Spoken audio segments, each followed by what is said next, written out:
embrace what it takes for it, for example, into the world. Willing to embrace what I lose for it, to accept what I assume. So I'm pulling currents drifting away. Find a memories of the disarray. It's one fire cannot burn. It's one fire cannot. Fire cannot. Searching for sun. Oh, yeah. Fading it out. St. Ricketts. They're the band. Fire cannot burn is the tune. Joel's still on mute. Oh, I'm sorry. You're so loud. Yeah, the song is on pause. Oh, I'm sorry. It's free. I have to forget. I have to remember that the music blares and then it makes me blare. So let's try and get. Is it better? We lower? Yeah, that's good. Is that good? All right, Yes. that's good. All right. All right. A quick good evening, my man, Austin Wood, already jumping on board. Hard Night Podcast. What is up, Austin? Good evening, ladies and gentlemen. 8:02 on a Wednesday night. That means it's time for another live episode of The Yo Show. Yeah. You. I am Jeff the Shark Perini. Pleased to be rejoined again this week by the sister from another mister, the co-hostess with the mostest, and our slightly dentally challenged, wisdom tooth having poor thing, the beautiful Jewel Tatey. Jewel, welcome back. Thanks for having me back. I thought I was long gone. I was done in for. No, happy to be here. You guys did an amazing job. I'm gonna just coat you with compliments all night. And thank you so much to Tiffany. She's like my BFF now. She's awesome. I love her. And it was so much fun. Like, at least I got to be part of the audience. Like, I love that part of, like, commenting. Like, that was pretty fun. And let me ask you, how much does your this... little comments come up on there? It's kind of cute, isn't it? How much does the Yeah. show suck when you watch it? How bad is it? No, I'm entertained. Are you not entertained? I was entertained. It was good to see you coming. Philly Frank in the house. Welcome back, Jewel. Thank you. I missed you, Jewel. Huge thanks, yes, to Tiffany Mosher for stepping in last week, doing a great job. Former guest turned emergency backup to Jewel and myself, turned BFFs, man. Like, she's coming to town in a few weeks. Me and Jewel are going to get together. Excited. I'm very excited. It's going to be a party. And I'm sure you took the time while you're watching last week. One of our just absolutely favorite guests. Huge thanks again to the amazing Susie Corey. Oh, Susie. I love her so much. She was sad you weren't here. Her and Tiffany got along great. They're now BFFs. They now follow each other on Facebook. They talk all the time. I talk to Tiffany almost every day. I talk to Jewel almost every day. I love me too. These are my friends. These are my friends. They really are. We have made a family and friendship out of these great people. I love it as well. Tonight, another person who I've gotten to slowly become friends with and comrades with, if you will. Oh wow, is that me? Am I really that loud? I think that was the beginning. I'm like, whoa there. God, that really was loud. Tonight, author, podcaster, motivational speaker, yoga instructor, you name it, world traveler, you name it, she does it. The creator of Sexy Freedom Media and Sexy Freedom LLC, the whole 9 yards, the incredible Miss Helen Edwards. Jewel, I love that picture and that sidekick. And I got to ask her about the tongue because her tongue looks as long as mine. And I have a very long tongue. Do you? Mm-hmm. Oh, you're touching your nose? Yeah, yes. I do not. Mine's like a wide. It's pretty awesome. I like that picture of Helen. A couple people have asked me to ask Helen to do that sidekick tonight. I won't. You know why? You're all restricted. You can't, And welcome to Boone. Is it pronounced Boone? Boone Ham, is that how it's pronounced? I saw her today on one of the podcast Facebook pages commenting about how people just, they overpick and they over expect too much from podcasting. And I said, ours is simple and our audio is crude and we're just here to have fun. She said, I'll tell you what, I'll check it out. So thank you very much for checking out. We appreciate it. We're just a lot of fun. This is Jewel, my awesome co-host. We're just laid back. We're here to have a good time. We don't talk crazy stuff. You might hear me rant a little bit tonight, Laid back. but I'll try to behave. Maria Daniels in the house, another one of our favorites, Maria. our friends and podcasters. She said that picture was on her dating profile, Helen Really? Edwards. I'd try to date that if I was single. No, on yours. She's saying it's on yours. I know it was on his. Which one was on my dating profile? The one with the, I don't know. Oh, the tongue. You love it. Plus this great beard. Anyway, action-packed program for you tonight. A lot of stuff, a lot of great topics. Let's go to our top 5 list, Jewel. Something me and Jewel do every week. Pick a category. We announce our top 5 favorite things or least favorite things, whatever. Tonight is a good one, Jewel, because it's something that kind of reminds me a little bit of Helen Edwards because she's into like that yoga and peace and love and all that stuff. So she's into that there yoga. We came up with top 5 favorite ways to escape. Get out of your normal routine. Sit back, relax. You know what I mean? Break out of the norm. Jules ruffling her papers. I almost said feathers. Papers. So we know she has 5. So Maria was making a comment about the tongue comment. Too late. It's not funny anymore. You ruined it. Good job. Wasted the firstness. I got it, Maria. I did. Damn it, Maria. Gracious. Top 5 ways to escape. Perverseness is not on there. I made it at number 6. Sorry. Number 5 for me, Jewel Tatey, is sports. I like sports. I like to watch sports. I'll play video games of sports. And think of sports. I like sports.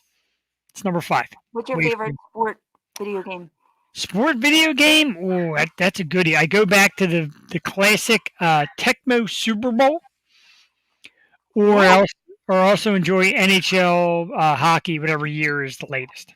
What is that on the Tecmo? I swear I just saw that because I downloaded like all the original Super Nintendo games and then it was on both Super Nintendo and Nintendo. The regular Nintendo one is the one that had I liked it better. And now if you get a chip, you get all the updated rosters. You get like the new teams. Really cool. Next time I come over, I should bring the Switch. Like it's so much fun. I definitely want to check out the Switch too. And you play all the old games, like every game you can think of is on there. I like that. I love vintage. Number 4 for me, Jewel, cigar. I like a nice cigar. I like to kick back on the back porch and light up a nice cigar. Stogie, if you will. Number 3, of course, it's beer. Beer, alcohol, booze, you name it, I'm drinking. I love it. Number 2, folks, is the Yo Show. I got to tell you what, Wednesday nights takes me out of my element. I swore you would have said it too. Takes me out of my element, relaxes me. Me and Jewel just come here and have fun. People watch. We have great guests. It's such a different world. Like I feel like the whole world just kind of shuts off except for our audience, the dog that doesn't shut up barking, and the show. That's number 2. And number 1 is absolutely positively music. I love music. I get in the car and drive and listen to music. I fold laundry and put on music. I'm obsessed with music, Jewel, and that is my number 1 top 5 ways to escape. Jewel Tatey, I know you got a great list. You always have a great list. So let's start it out. Well, I tried. I mean, you probably know all these. But, yeah, I don't know. Let's see. I didn't, I don't know. Sometimes I get so nervous for the show that I don't think of it as escape. I mean, it's my work, but it's like, it's fun work, but I was just thinking more my side hobbies. It's at 8 o'clock. Before 8 o'clock, it's a disaster. Oh yeah. Yeah. So. Clothes are flying. It's a mess. Yeah. All right. Number 5. I haven't done it much recently, but God, I love to ice skate. Oh, it's great. I took like power skating. Like I played ice hockey for like 1 season when I was little. I'm not a great hockey player by any means, but I love ice skating on hockey skates. So yeah, it's just very freeing. I don't know. I'm so much worse on roller skates. Like I suck roller skating, but ice skating is definitely one of my favorite things to do. Number 4, I do love my video games. I love Yes. everything Nintendo. I do spend hours when I spend like hours playing Zelda though, I have to multitask. Like I have to like be up and moving or like move as much as Link does because you get sucked into those games. But yeah, I'm loving all the new Switch games and that leads me to the next one, which is dancing. Me and Joey have been playing Just Dance, and they have Just Dance Unlimited now with every song from every game before. And there are some Wow. great songs on there. So we're going through like the whole catalog. We're like sweating up a storm. But dancing, I always danced, took ballet, tap my whole. Not to cut you off, but they need to do that with Guitar Hero. They need to put every single song on one mega Guitar Hero. That'd be awesome. And have it for the Switch, like the new console. That would make sense. Like have every controller work, but on the new console with every song unlimited. Like I paid like $3 for 600 songs. Like that's worth it to me. Is Jewel on Twitch? She's not on Twitch yet. That's a good idea. Get on Twitch and play your Switch on Twitch. That's what people do on Twitch, play video games. Zelda? Her show is.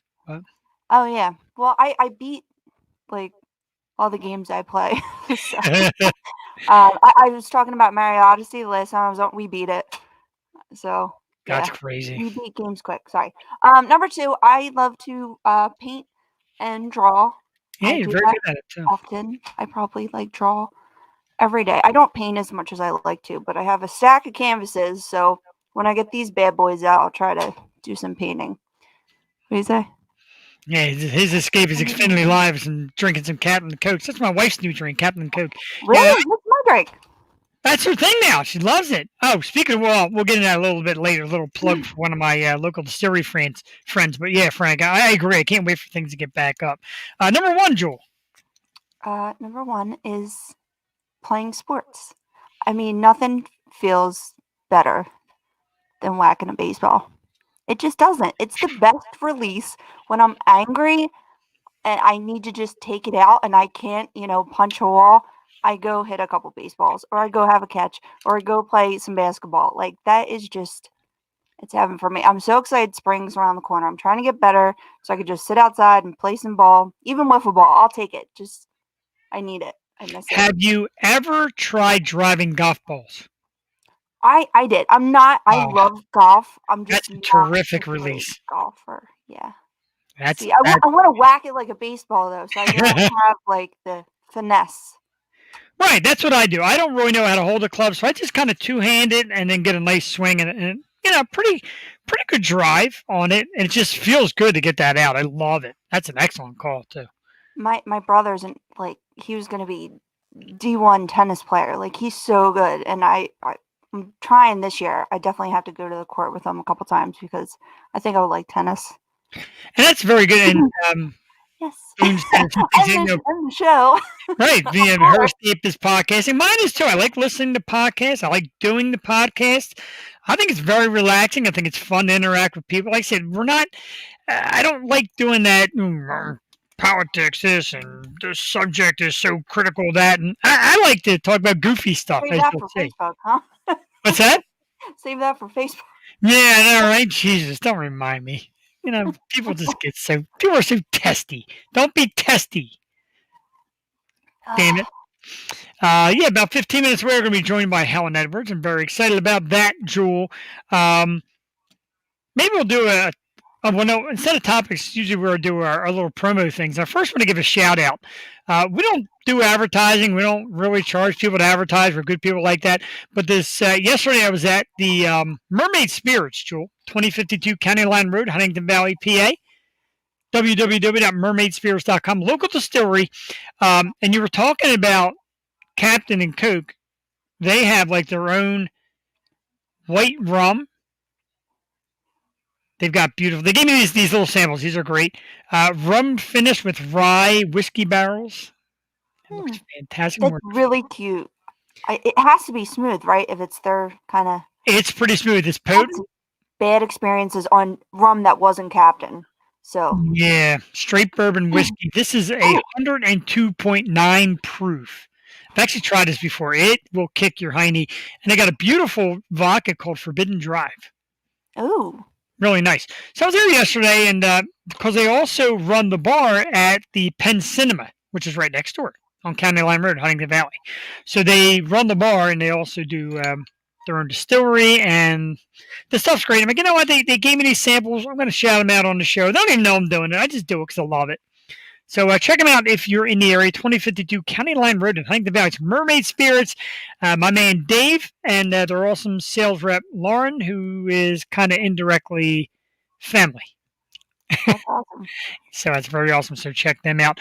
One more thing, Jewel, real quick. One more promo I like to do. And, I was looking at things that people don't like about podcasts. Oh, they start doing a million commercials. So I'm going to do this real quick. It's not a commercial, but it is, of course, Loso Brewing Company, which is, my beer company. It's the Hazy Dragon. And this is coming up on March the 19th. We're getting together with Blue Monkey Catering over in Levittown. We're doing a beer pairing with fine cuisine. The owner, Scott's got an amazing menu set up for us. March 19th. Tickets are $100 a person, but you get a 4-course meal, butler service hors d'oeuvres, 5 beers on tap, and a fine dessert. So you can find the menu at www.bluemonkeycatering.com. I just want to throw it out there for my man Scott Clark. He is the chef. This is going to be an amazing event, Jewel. I am so stoked for that. It looks amazing. I looked at the menu. I was like, wow. The menu's it's food that I would never even imagine. I'm like blown Yeah. away. Oh my god. Yeah. Well, me and my mom have been watching that new show, Servant, Yes. M. Night Shyamalan, and the dude is a chef, and what he makes is like crazy. You think he's gonna make all this like, not saying anything about your pal, but he makes like lobster ice cream and like all this crazy Wow. shit. So I get yeah, it's crazy what chefs can do and how they prepare it. I saw the menu and I was like blown away by some of this stuff. Like you're thinking, like to me, if I had to do like a fancy dinner for me and my wife, I would probably make lobster tail and steak. I'm like, look at this fancy meal. But like some of this, it's just a crazy menu. So if you see it and you're in the area, like I said, $100 a ticket. But when you think about it, you're getting 4 gourmet courses plus hors d'oeuvres, butler serviced hors d'oeuvres, plus 5 different beers. It's not that much. You go to a regular dinner. Me and my wife go to a regular dinner and spend a couple $100 on food and drinks. And I might have to treat myself. I thought that was $100 per couple. I'm like, oh shucks. But hey, maybe I'll just go feast, drink some beers. we have a very special guest bartending with us that evening as well. Wow. We have former Yo Show guest Courtney Gross. Oh well. Oh, Yes, coming to bartend. Yes, we're very excited. good job. She was That's very awesome. excited that I had asked her as well. Scott said keep it classy, represent yourself with style. And I asked every bartender I knew, ran out, had nobody. So I'm like, I asked Courtney. No, I'm kidding. I asked Courtney first. I think she's perfect for the kind of event. So it's going to be very exciting. Tarot card readings afterwards. No, hey, why not?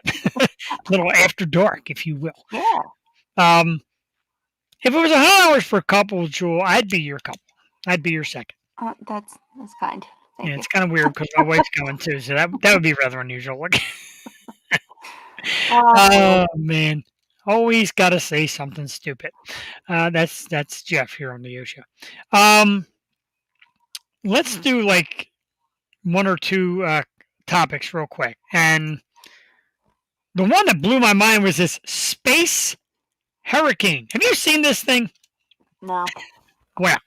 So it's called a space hurricane, and they witnessed it over the North Pole about a week ago. And I'm trying to get the stats on this so I do it correctly.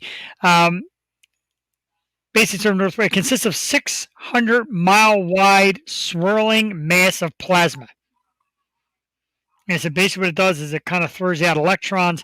So they said it's been known to interfere GPS and TV satellite and stuff of that nature.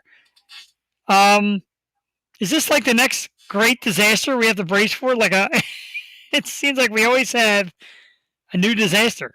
I know. Remember, like, the thunder tornadoes? Yeah. Dude, like, these past couple years in the weather, it's been insanity.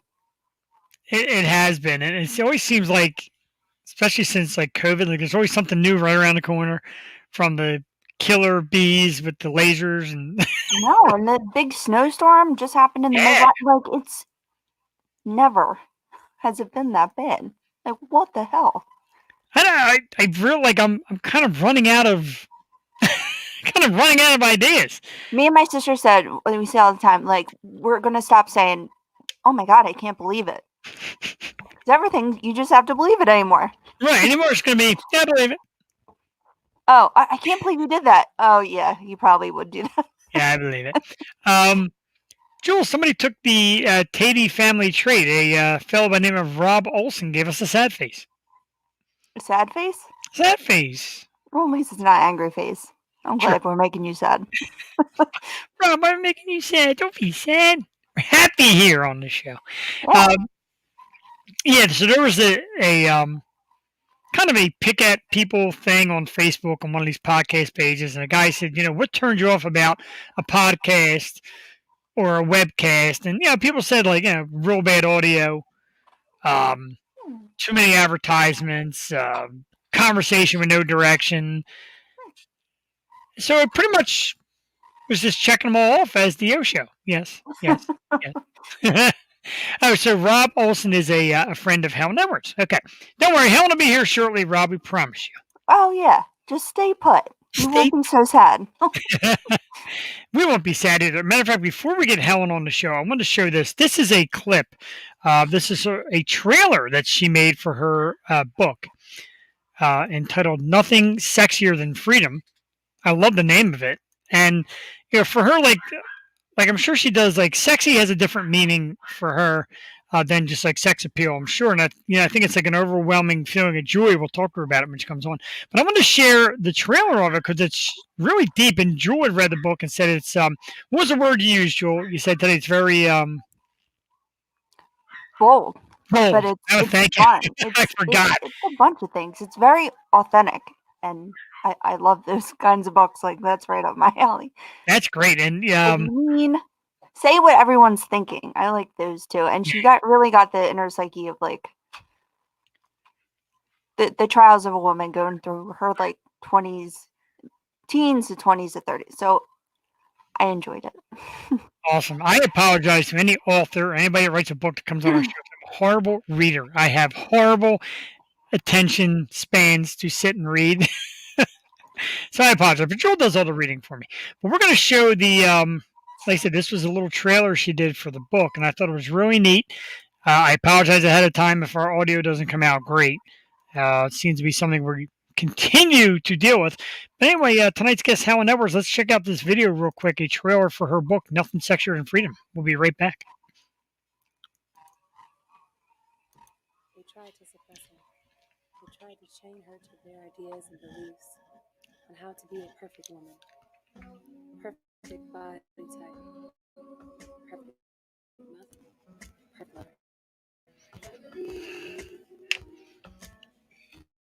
Society can tame you with your life. Traffic, work, corporations, eat, drink, do it all over again tomorrow. It feels like the mousetrap is never ending.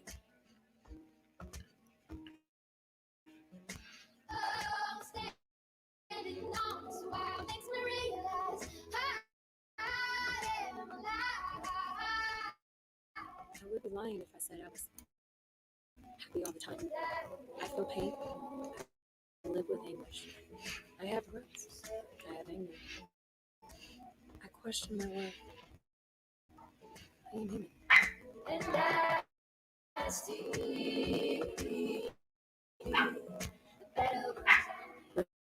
Reflection. Reminiscing. Gratitude.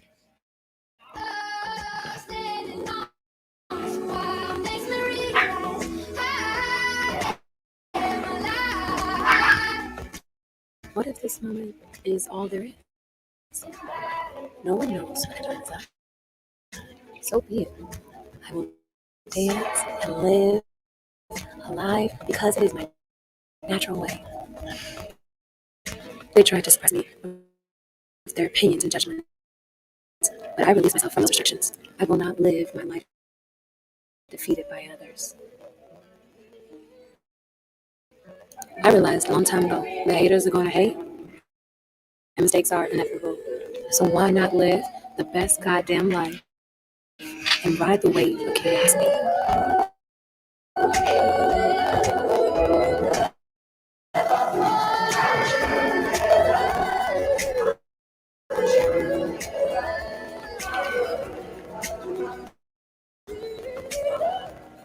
I don't care what society says. I define my life on my own terms. I will tell you what I believe. There is nothing sexier than freedom. This is my story.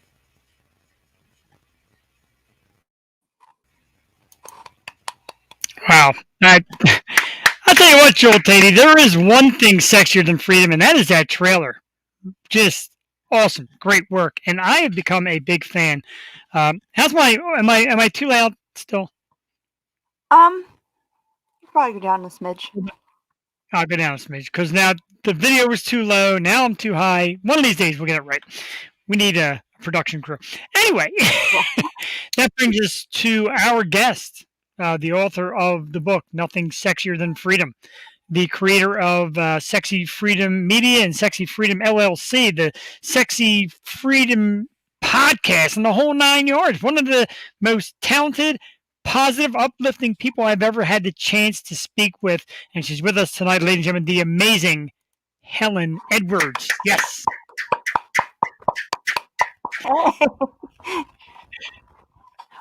Oh, you're muted. Oh, yeah, you're muted. What's up, everybody? I'm muted. That's awesome. You know, the glitches and mistakes we make here are unbelievable. But first of all, we want to thank you so much for coming on the show. I know we met, as I meet a lot of people through the podcast sites, and you start to look at what people do, and it starts off with a, share mine, I'll share yours, and we do that. And I start looking and just getting involved. Like, man, this woman has a lot of great stuff. And then we chat a little bit and said, let's trade show stuff. So here you are. You're here with us. We got you first. Yeah, thanks for having me on. It's so great to meet you, Oh my Jeff God, and thank you. Jill. Thank you so much. This is what we do. We try to keep it very simple, very laid back. We're here to learn more about you than just, talk about crazy stuff. And also, we want people to learn about you. Let's get right off with the question I have. The meaning behind Sexy Freedom and Sexy Freedom Media and the whole 9 yards. What does Sexy Freedom mean to you? And describe a little bit to the audience. Okay, well, I can tell you this, that freedom means a different thing to everybody, right? But sexy freedom to me means that it's a freedom of expression. And I think that there should be freedom of expression because your life is in waves. And, let's just say somebody's going through something in their 20s that you already been through, and then you try to basically kind of put their fire out, right? Just because you know better now. It's not fair to that person that they should experience what they need to experience unless it's really detrimental to their life or something, right? Harmful. But other than that, let people express themselves, and stop being so judgmental towards one another, because this is our one and only human experience that we know of. So let's make the best of the adventure. Absolutely. Great. And I got deep into your book. I wish I had more time. I am going to devour it. I bought it on Amazon, but I love it. It's so refreshing and such a quick read. You want to get through it right away because I feel like you're my girl now, I feel like I'm on this journey with you and I want to party with you and be at that club because it sounds fun and I want to know what song's playing.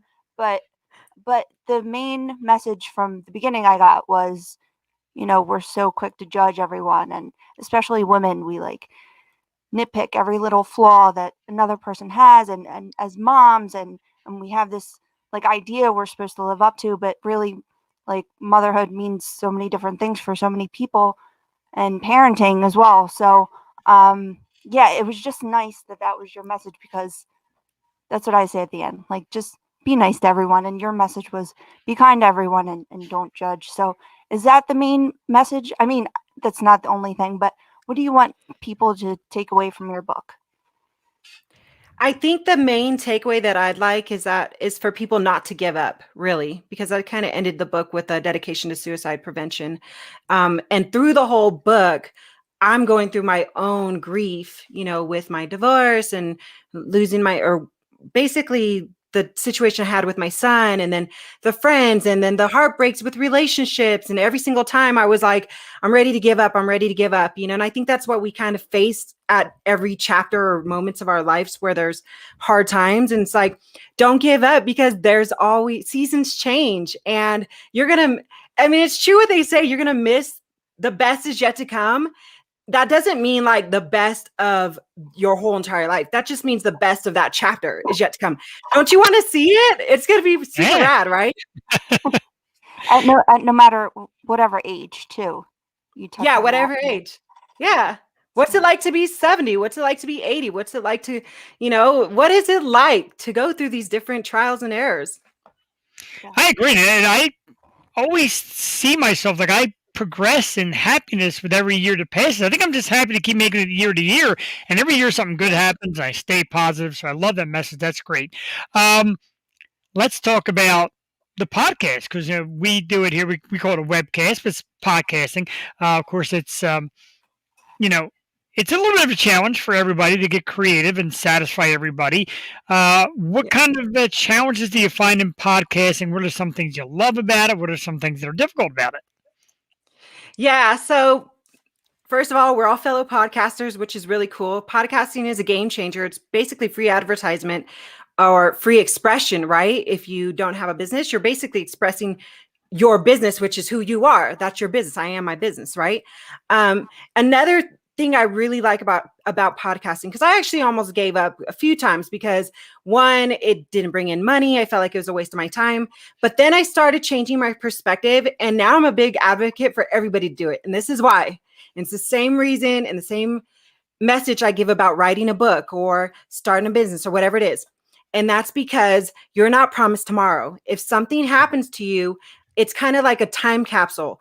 Wouldn't your loved ones like to watch your video like this one, or listen to your voice? My brother passed away. He took his life in 2017. And I scrounge around and look at videos and pictures over and over and over again. If I had an abundant flow of those, I would be truly blessed, which I still am. But you know what I mean? It's a portal. It's a memory portal. You remember exactly what you were going through when you did it. I mean, personally, but when you look at other people's too, it's just nice to see and hear them. That's a deep. Oh yeah, for sure. Yeah. That's amazing. And I never really thought of that. Someday, if I have a child or my brother's child, etc., and I look back and say, what was my uncle all about? I apologize ahead of time when he watches me do some of the things I do here, but that's an excellent outlook. Yeah, Joey was 3 when we started, and now she's 7. I'm like, whoa, you grew up, and mom did this crazy thing. That's so cool. So what made you want to get into the podcast? Were you nervous to do it at all? Because I don't know, for me, I get nervous about everything. But what gave you the desire to get on the podcast scene? Do you think you reached more people through social media that way, or what was the story behind that? No, I actually did it because I'm a big fan of Joe Rogan. I think that's why a lot of people started.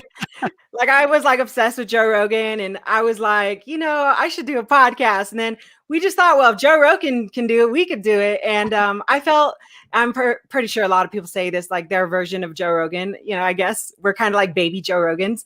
So I was like, baby Joe Rogan.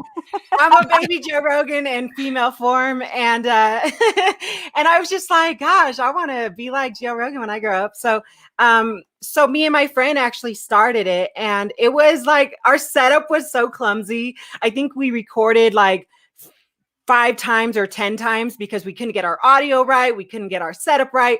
Everything was stacked on books. It was so crazy, but we crushed it. We did it after 10 times, but we didn't give up, and we did it. And now here we are. I'm 3.5 years later, and podcasting is the shiz. It saw is. one of those early episodes though, and that's so fun though to just sit there and kick it with your best friend and have a couple laughs and just talk about whatever. I think it's great. Whatever, yeah. And I think too, it's a learning curve, right? So now we've been podcasting for a while, and people that are just getting started are like, well, how do I do this? How do I do that? And we've got like good answers now, right? And I heard you earlier talking about the advertising and what turns people off from it.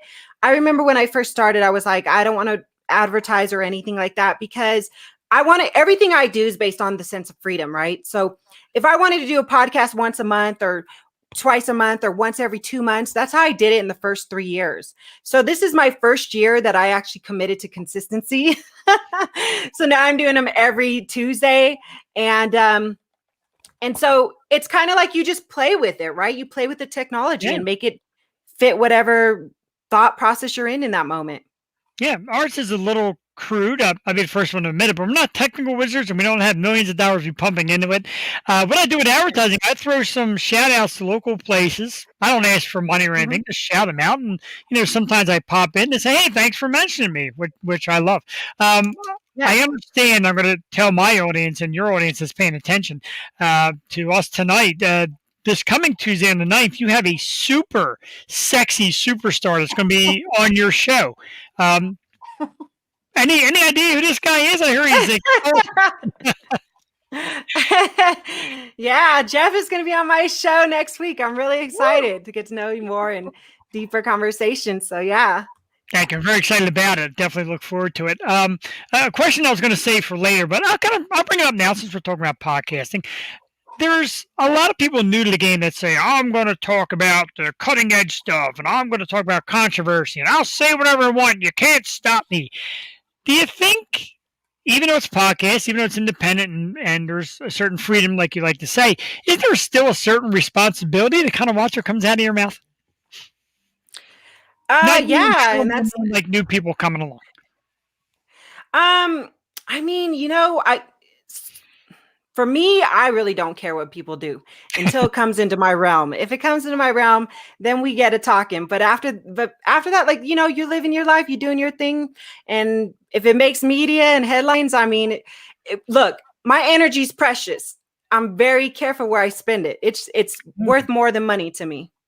I like that. I'm going to write that down. Yeah, and we lucked out with just amazing guests, like ones that we sought out and ones that were just brought to us. I saw your show yesterday though with Andrea, and that's so cool. Like I really appreciate. I don't know. During lockdown, I got so into like spirituality and tarot cards and just like something different. Like I just needed that at the time, and it came upon me. Can you talk a little bit about your spiritual journey and how it ties into your work today? Yeah, so I'll make it like simple, okay? Because I know spiritual can be a really big, giant rabbit hole that gets kind of tricky. So here's the simplest way to make it sound for me. Spirit is free, okay? We don't own spirit. We're part of it. And if spirit wants to give you a sign and put you down in lockdown and say, hey, I want you to pay attention to me more now than ever, then that's spirit speaking to you, right?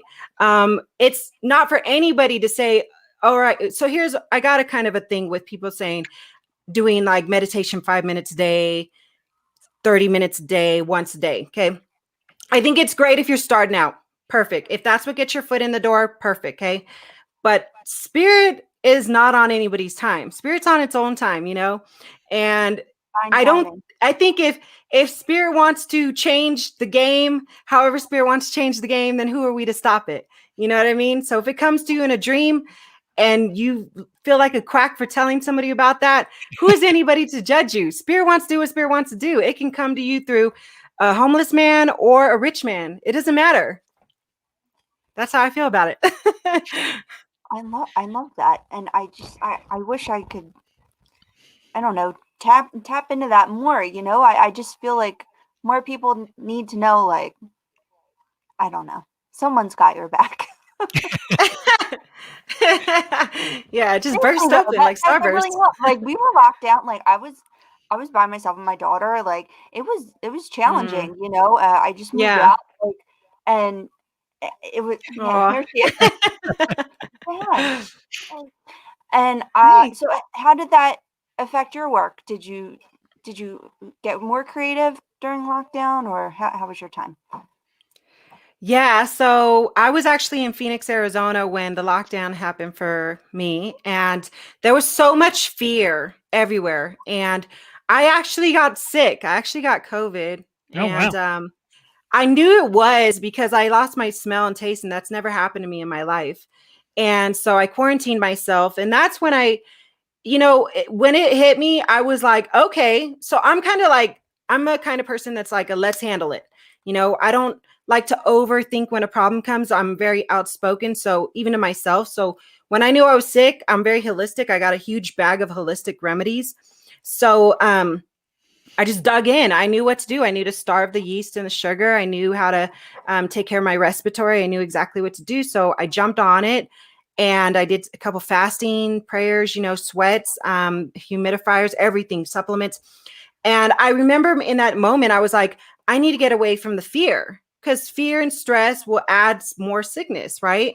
Plus, there's a variety of people. So, of course, you're going to get sick. You're coming in contact with people. Sure. So I was like, I've been in Phoenix for 16 years. Maybe it's time. Maybe this is the message.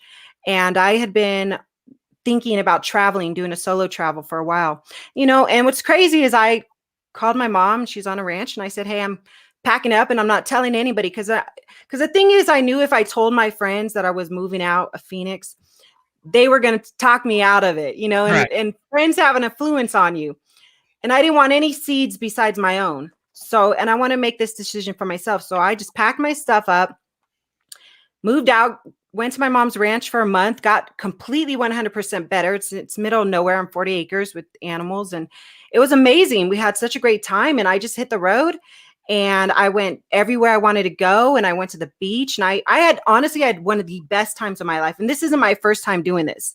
This is just something I knew was a good time for me. And while everybody's living in, whoever's choosing to live in fear, I chose not to. I chose to live my life. And I did. And during my travels, I ended up coming here to Wyoming and met a wonderful human being who I'm now in partnership with. Congratulations. So, yeah. Thank you. So now I live between Arizona and Wyoming. Wow, that's Awesome. That's a severe journey. The other thing I picked up, we picked up two things during lockdown. We found StreamYard. Thank you to the amazing Jimmy There you Starr go. and his great program. We found this, and I found this. I found this gigantic facial thing full of hair. I had to listen to Yeah. it. You're rocking Wow. it. We all found something. Wyoming, that has like the least We all amount of found cases, something. right? Are you by Kanye? Where do you live? You live in, like, I don't keep up with the Jacksonville. cases. I watched that episode. It's where, beautiful. he got It's it, yeah. beautiful. And Yeah. he went out there to like just get away from it all. So seems like a beautiful Yeah. place to just be. Yeah. Well, one of the things is, that when I first started my journey into, the freedom of life and things that I desired, I remember thinking, I want multiple homes. Why do you got to have just one? And I'm a big believer in spirit and universe. And when you go after it and you start noticing that everything's just, mountains you got to just climb and get over. And once you're over it, you're handed whatever you want. It really does happen. And it's not that easy, but it does happen. You just got to go for it. And I'm telling you, how I ended up in Wyoming is just a ridiculous, bizarre story, because I never in my mind would have ever thought about Wyoming until a girl who came to see me in Vegas when I was speaking. And I remember while I was sick in Phoenix, I just kept having this vision that I was supposed to do a full moon ceremony with her. I don't know this girl. I met her once while she came to visit me or came to see me at an event. And I hit her up while I was on the road. I said, how do you feel about me coming to Wyoming and doing a full moon ceremony? I just feel like it's been on my heart. And then I kid you not, the night that I came here and met her, I met the guy. It's crazy. Was that after the Sure. full moon ceremony? No, we actually ended up doing what's crazy, 2 days later, we did a full moon ceremony. It was a full moon here. I'm telling you, like, I'm aligned. I'm a vessel for spirit. That just things happen when you're I free. need to learn how to like Things manifest. happen. That's what I need to know. I gotta tell you, It's amazing. if you looked when you started getting into it, Jewel like propped her head up like on her hand. She gets really into spirituality and signs and stuff like that. So that that kind of stuff amazes her, amazes me. And like I said, it brought you there. And look at the miracle that came, and Yeah. it's absolutely amazing. Congratulations again There's on that. miracles everywhere. Miracles everywhere. It's so weird. It's I- weird. I met my wife on a miracle. My wife, I knew my wife when we were younger, but we weren't really that close. She was waitressing at a restaurant. We were supposed to go to a restaurant for Thanksgiving. Our reservation got canceled. We went to this other restaurant, found my wife. The rest is history. Oh, Wow. Let's see. Divine intervention. Absolutely. I love that. You're also big into, like I've noticed, yoga and, of course, the sidekick with the athletics and all that. Everybody's obsessed with that sidekick. I'm not going to ask you to do it. I know. I see you're wrapped in like we are. But the yoga, how does that help you? And do you teach it, instruct it? Does it just help you mentally? How's it play into your daily routine, I guess? Yeah, yoga was a game changer for me. I've been teaching now for 6 years. Excellent. And I got to tell you, like, when I talk about spirit, that came way before yoga. Like, spirit's been all in my life, my whole life. My mom's native in Spanish, and so we kind of grew up in different ceremonies and rituals. And we weren't raised on a reservation, but we were raised with a lot of culture, both from both sides of my family. And when I got into yoga, it blew me away because I thought it was all about working out. And I kind of snuck my way into yoga teacher training. I talk about it in my book. Like, I was looking for something to change. In fact, when we talk about that manifesting, I saw something called Wanderlust on just Googling. And I was like, oh God, I just felt it. When you look at a picture and you're like, I want to feel like that, and I was a hot mess in my life. And I just thought, I'm physically fit. Maybe I could teach it, and maybe that I get my foot in the door to be in that type of world. So, 6 years ago, I signed up to do yoga teacher training. And one of the things that on there says, you have to have a year of yoga before you do it. And I was like, yeah, I got a year. I've never done it in my life. I was just so desperate to get out of my world. I was spinning around and going over and over and getting nowhere. So of course I lied, and I was desperate. So, and I injured myself for the first time in my life, a really hard injury doing yoga. So it's nothing to play around with. If you've never done yoga, don't lie like I did. Okay. Cause let me tell you, it wasn't fun. I ended up in the emergency room. And I was very competitive. I still am, but it was a very big ego check, first of all, you're not invincible. Second of all, your body, part of yoga is being mindful of your body. And it's the union of the mind, body, and spirit. So when I got into it, I started teaching classes and I enjoyed it. But for me, classes weren't enough for me because I felt like something was speaking through me to teach more. And I'm telling you, the way it happened was unreal. I started teaching retreats. Well, before retreats, I started teaching at the Yoga Prison Project with my brother Jules, Dr. Jules Wyatt, who started doing the Arizona Prison Project for yoga. And I was a volunteer. And then I met a girl there that started volunteering. Next thing you know, we're doing retreats together. And I started bringing something called tribal yoga. It's a mix of booty and yoga. It's a booty yoga. Very fast paced, but I wanted more dance. I like the tribal essence of it. But what I started bringing in was more ceremony. So I wanted to bring in ceremony and ritual into the yoga community. So that's how I developed my own tribal yoga, which I now teach at workshops and retreats. Awesome. Wow, I want to go to one of these classes. You have to be prepared to do, because I mean, I've done yoga, but I've never done a ceremony like that. Does one have to be prepared at all to go to a class or a retreat like There's that? No, there's no preparation. I'm a really good teacher. Once you come in, we talk about it, we discuss it. I show you modifications if you need it. I'm very mindful, and I teach you how to be mindful. And we just dig in, and then whatever comes to you through that, I've had people cry. I've had people come to me afterwards and tell me things were lifted, and it's not me. I'm not doing nothing. Like, you guys are the ones opening up and unlocking. I'm just a vessel to help guide you. Yeah. Have you ever had anyone like get super emotional in a class? Yeah. Yeah. That's okay. Yeah, the thing is, like, if you want to help other people, you got to help yourself first, right? And I think one of the things when you're dealing with energy, I really believe in it. Like, you gotta make sure you're good, because you're taking on other people's energies too. And any teachers out there, I commend you, especially if you're starting off. Like, this is a big life decision you need to make, taking on other people's energies. It's the same for parenting. It's the same for spouses. And, if you marry somebody, like you said, Jeff, you're married to your wife, you got a daughter, these are energies that you're taking on, and they're heavy. Like, that's why you feel sad or hurt or something if they feel sad or hurt, Wow, yeah. So it's a leadership role, and it's in all of us. That's terrific. Just want to share a comment from our guest last week with Susie Corey, and I always talk about how positive she is and how great energy she is, and we have the same again tonight. So Susie, thanks. She said, cool idea to talk about yoga. I just love positive people. We do such a great job of bringing them in there, and I watch Helen in every post you have, in every video. It's always this giant smile on your face, and I love it.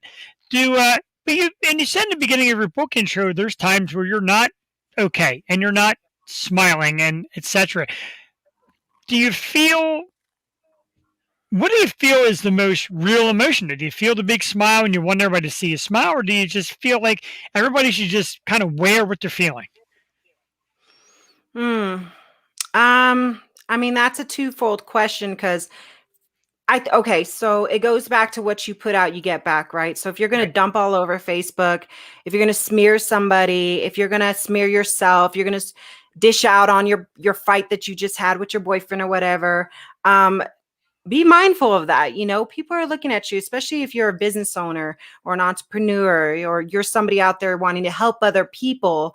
That's when you got to hold your tongue. That's when you got to hold your emotions back, just from the projection. Okay. Behind closed doors, do what you want to do, cry and scream and kick and yell. So that's a two answer to your question. There's that side of it. And then there's the other side of being authentic, right? Being a badass and putting it all out there and not giving a flip what anybody thinks, And I'm a believer in that too, because each one's going to feel like freedom, right? If you're able to, like, harness it and use it in which way you want to use it for you, right? But if that energy starts using you instead of you using it, that's where you're not free. That's where you're controlled. So the answer really lies to each person on their own. I can't answer that for them, but I can answer that for me. It's actually good. I had a couple of tough topics that kind of ran about later tonight, and Jules said, just watch what you say. And now I'm already back channeling myself.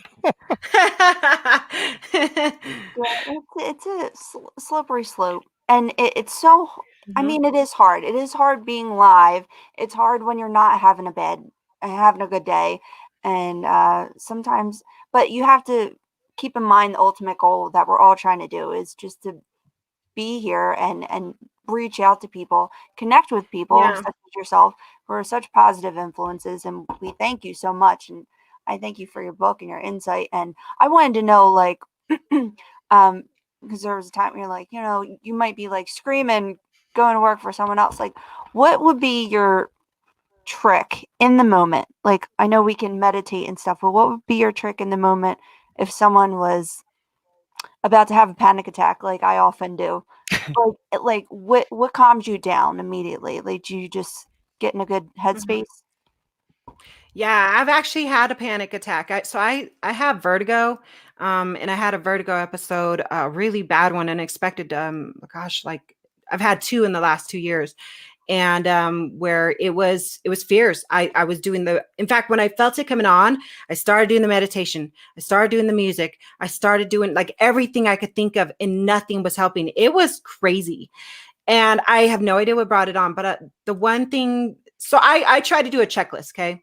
Music, soft music, dim lights, meditation. When I say meditation, I just try to control my breathing. If none of those are working, I literally put myself in a dark room, because, then it's almost like I shut off all of the senses, right? You shut off all the senses, and it's like you have to come to that point where it's just like there's nothing, and where there's nothingness, that you'll find stillness. And that's normally like the best way to do it without any type of pharmaceutical or supplement help. And I try to do that before I go to my supplements, my heavy ones Sure. that help Yeah. me. That's so true. Yeah. I mean, real quick. I'm sorry, Jeff. I know I'm like taking over tonight. No, go ahead. No. It's Tuesday, though. I'm here tonight, so I usually fall asleep to like YouTube or something like that. And last night I'm like, I'm just gonna shut everything off and like be alone with my thoughts. And I'm like, Yeah. oh, this is scary. But it's so important though to like Yeah. what is really bothering you and in this moment. And I Right. don't know. I just feel like we've all dug in so deep this past year Yeah. of like Mm-hmm. being okay with ourselves and what truly makes us happy. So Mm-hmm. I mean, one of your books is just one of the things that is getting me by, and just looking at all these like powerful women we talk to, like it's amazing. And I feel like I have this community now that I can go to if I do have an issue. Mhm. And I don't know, I just love it. I'm loving the podcast community, and it's just, I don't know, I think it's a big help. And I like seeing everyone's faces because we used to be all audio Yeah. before. Yeah, I like this. Definitely. Yeah, I do too. I used to be audio also. I like this too. I like this a lot better. Speaking of which, now March is now being listed as Women's History Month, and I obviously want to congratulate both of you as Mhm. women who do your thing. And I know, you might think it's small. Some people might think it's huge. And what you guys, I know, Jules, I know, right? So, and I just want to congratulate you because women definitely have made great strides in entertainment and podcasting and business. So, congratulations to both of you just being amazing women. Tiffany Mosher, our guest host from last week, thank you for being an amazing woman, another author as well. So, we just love that. And I get really inspired by female guests. I get inspired by talented people. And Helen, this was definitely everything I could have hoped for. For everybody out there, real quickly, the book is Nothing Sexier Than Freedom. It's available right now. Jewel just picked it up on Amazon. Absolutely loved it. It's a bold read, as Jewel would say. There it is right there. Helen's got a copy for you. www.sexyfreedom.com. Instagram is at Hell Attorney and Sexy Freedom Media on Instagram. Facebook is Sexy Freedom Media. The podcast is Sexy Freedom Media Podcast, which will star me Tuesday. Yes. Helen, before I let you go, I'm going to bring up this picture again. This is the one we use for the ad. This is the one a lot of people like. I love this picture. It's so cool. It is the sidekick. I'm going to bring it up real quick. There it is. The question I have about this, because we talked about it before we went on the air, is how long your funny. tongue is. Because I can do this. And you do I don't that. know. I think she's got it. Almost. You're very close. I saw the tongue. I'm like, it looks fine. I can't even reach my tablet. Yeah. I don't know. what's This going on. our tongues, long tongues are so sexy. I think so, anyways. No offense to short tongues. I'm just saying my boyfriend has a really short tongue. I love it. It's the best tongue ever. But okay. We can go there too. We do that on this show. Yeah, give it up for some tongues. Absolutely. Long to Tongues. work. Tongue is the word. I got So again, we want to thank you very much for taking the time to come on. Everybody out there, make sure you look into everything that Helen does. I said traveling, yoga, motivational speaking, podcasting. Just learn it, man. Get to people's positive energy. We all need somebody with positive energy. I got inspired tonight just listening to you, and I get inspired looking at your stuff. I will see you Tuesday. We thank you again for coming on. Have yourself a great evening. Thank Thank you. so At much. the amazing Helen Edwards, ladies and gentlemen. All right. Have a great night. Thank you very much. Bye. Bye-bye. Ah, that was awesome, Jewel. She is excellent. I got to tell you, I was so excited. I was so excited to have her on. Like I said, I love her stuff, and it's always the videos with the big smile, and it's true. You're kind of representing yourself at all times. You're kind of selling yourself at all times, which went from one side to the other. And Helen is just really good at marketing what she is and who she is. So that was terrific. She's such a positive force, and she's a force. She's a fierce, Yes. wonderful force. And I don't know. I just so enjoyed her, and I hope to hear more. I'm definitely going to check out all of her podcasts, and now she's part of the crew. And we can Absolutely. And it's a great crew, and it's a lot of ladies from the Indie Pods. It's a Facebook group, the Indie Pods United. And it's Tina Trimpert and Maria Daniels and Helen Edwards and Jewel. I include you in that as well because the females are now speaking up. Like I said, it's not about rah rah rah rah. I'm this and I'm that. It's about look. I can do this too. I can have fun. I can be motivational. I can be confident. I can be inspired. I can be anything. So it's great. We love it. It's a great community we have here. Absolutely. And so important for just, I mean, we're all so different, but it's great that we're all represented too and supported by one another. And it's not, there's no cattiness, there's no competitive, it might be like fun competition, but that's. There's a little bit. Yeah. There's a little bit of fun competition, but in the end, we're all after the same thing. And like I said, there's plenty of networks like TV shows. There's Netflix and all that, and there's also network television and cable television. So there's room for everybody to be on and be seen. So yeah, we welcome it here in the podcast world. We love the community. We love all the people that come on, and there's been some great people that have done great things for us. We like having podcasters on. Julie, like I said, we have Maria coming on, Maria Daniels coming on March 24th. We've had Tina Trimpert. We've had Austin Wood from Horror Night Podcast. Jamie Kennedy, made a stop by in his great podcast. Yes, he did. Yeah, so it's great, and it's. I want to say it's a little more soothing talking to a fellow podcaster because they know all the ins and outs and they know the slopes that the shows take. Right, but I feel like the artists appreciate it too, just especially like if I say especially during this time one more time, I gotta stop saying that. It's just been great to have the artists come on here and be heard and be seen when it's so tough to get out there. That's what I'm trying to say, and we appreciate having them. I mean, we need entertainment, and we're always coming back soon. We need Helen to come out here, or I will go to Wyoming and take some yoga classes because I just feel like I need to be in her presence. She's amazing, and yeah, we do need this summit to happen so we can all get together. Yeah, that's sidekick, man. That's sidekick. Wow. Really cool. We talked about, and even when our artists come on here, and it thrills me, and I thank people, like, I don't need to thank me, I appreciate it as well. When we get an artist that comes on here, like Moonroof came on and did a killer interview, and Maria Daniels then said, hey, I love these guys, and she was on their program, and we love that. It's so great. Yeah. It's great to keep spreading the word, and that's how we can do it. That's our end. The guys at Moonroof appreciate it. They thanked us. It just keeps getting people out there. There's a lot of great independent artists who don't get the big stage that deserve what we do right here. Yeah, I mean, and everyone's online, so it's like how do you stand out a little bit? And this is one of the ways, and we're more than happy to do it, especially for our local people because I mean we get to go see them too. So yes. Sucks for you. We're a little greedy. We get some merchandise, and we get a little greedy, but it's fun. It's a lot of fun. We love our people, but we yeah, do. We'll travel for you too. Big thank you to Helen Edwards. So we love to do positive things. We also like to do a little thing that we've come up with recently. It's a little thing that Jeff started and Jewel got on board, and we call it Let's Argue. But we don't really argue. We debate about one topic. Now we debate about a topic. You know how it works, Jewel.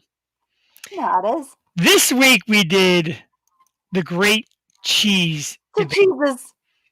The great cheeses. And basically everybody like wants to know the answer to this. And this was hard because I picked, I think, 10 different cheeses. I put them in a list. And I asked everybody to pick one cheese. For the rest of your life, one cheese. Oh, I got it. You got message it to me because you didn't answer. Oh. But I'll go down the list real quick of the ones that I put on. One got added by the group. But I put Cheese Whiz, which got a lot of laughs. Swiss cheese, provolone, port wine cheese, mozzarella cheese, Cooper Sharp cheese, American cheese, pepper jack, blue cheese, goat, cheddar. So we put a bunch of them out. Jewel with a nice one that is that going to change the scoring and all? Let me take a look. On everything. On everything. I will take that. Breakfast. Oh my God, that's how I really say breakfast. It does change the scoring a little bit, so I'm gonna edit this right here. Breakfast, lunch, and dinner. I like your choice also, but it was not my. I'll tell you what my top one is when we get to it. But this was really a fun list, and there's a lot of people like, I'm not answering this because every cheese is good. And then some people are like, hey, you left out like 60 different cheeses. I know. I tried to pick like the most common on sandwich. On sandwich. What's that? Is feta on there? Feta was not on there. I got grief for that also. I eat feta. Like I love that spinach feta wrap from Starbucks. I get that almost every weekday. But there was something on there close and actually got a few votes, so I'll show you what we got. Let's start off with the last place, and it was Cheese Whiz, and people laughed at me. Now, man, like Philly people, nobody picked Cheese Whiz. Cheddar Whiz, woo! I mean, it's still cheese. It's like crap cheese.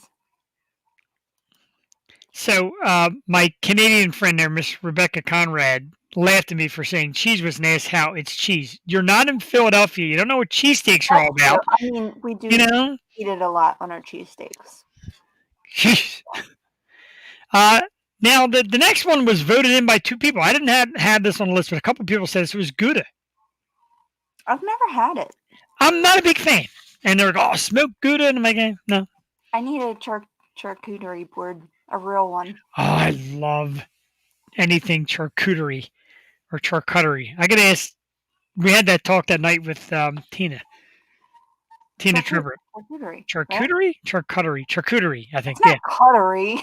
It's cootery. All right. Leave me alone. But yeah, I mean, people like Gouda. And I'm like, this is the last cheese you ever get in your life. And you pick Gouda? No. On everything all the time. Like, right. I know it's like, ooh, it's Gouda. No. It can't be that Gouda. It's kind of Gouda. It's not all that Gouda. Next was a couple good ones. And Swiss and port wine. I like Swiss. I hate Swiss. Do you really? Yeah, God, there's no. But no. Right, there's no in between. You either like Swiss or you despise Swiss. There's no. I like to melt it sometimes, but no, it's not. Okay. See, I like corned beef specials, Reuben, stuff like that. So I like a nice piece of Swiss cheese on there. My wife picked port wine. I could say 3 people picked port wine cheese. I've never had that either. I am uncultured swine. Oh, man, the next time you come over, my wife adores it. It's good, though. It's really good. But, I can't see it being the last cheese you ever eat.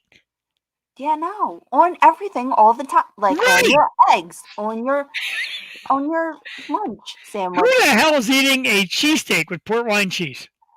No, see? On your cheesesteak. Stand by my pick. I'll tell you what. Now, next one, a little surprising. 3-way tie. Blue cheese, goat cheese, which I adore, and provolone.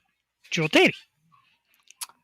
I could probably see how they go together, but again, you're going to eat blue and goat on everything. Like my pick was provolone. Yes. I love provolone. I put provolone on my eggs, provolone in turkey, provolone on my chicken for chicken parm. Like provolone is the best melty cheese, and I have Joey eating it. I mean, Joey has a lot of grilled cheese and she just likes slices of provolone because that's all I buy is like provolone and mozzarella. Now you make grilled provolone cheese? Yeah. That sounds pretty good. I have tuna melt with provolone on it too. The question is now, is it just like the regular big round deli pieces of provolone, or do you like the real sharp, stinky provolone? I like sharp, but it's not my first. Like I like that non-smoked best because it just when I don't want to kick, I don't want to kick. So Gotcha. That's actually pretty good. That's very well thought out. thank you. See, men think women don't know their cheese. I'm impressed. Next on the list, I'm surprised it's made it this high, pepper jack. Yeah, on certain things, not on everything. Thank you. Exactly. Like, I try to drive this stuff home, and I get kind of angry with the wording when I put these on Facebook for people to vote. It is the last cheese you're ever going to have. You want pepper jack cheese all the time? No, you don't. No, you don't. No, you didn't. Now we're getting into the good ones, the understandable ones. Again, for the rest of your life to put on everything. Cheddar was next. 7 votes for cheddar. I get that. I like cheddar. I like cheddar mixed, but I like sharp cheddar with crackers. You know, nothing against cheddar, but it's just not my end all be all. I got you. It's a good cheese. It's flexible because it could be on grilled cheese and it can be on eggs and all that good stuff. Right. What's your favorite cheese, Joey? Mom's round cheese? No. Or do you like the sprinkler? I made pizza tonight and I gave her a little like tiny cup of mozzarella. You hated it. She hated it. Oh, God. You asked for it. You eat that all the time. You're so fickle. My father used to make pizza at home, and we would just keep picking at the cheese. And I'm not gonna have any cheese left for the pizza. She's a bro. I'm not fickle. Bro. 3 left, and I'm surprised that number 3 is American. I think it's kind of high. Or kind of low. Is that right? Anyway, American. 8 people picked American. It's standard, you know. Very standard. I can't stand singles.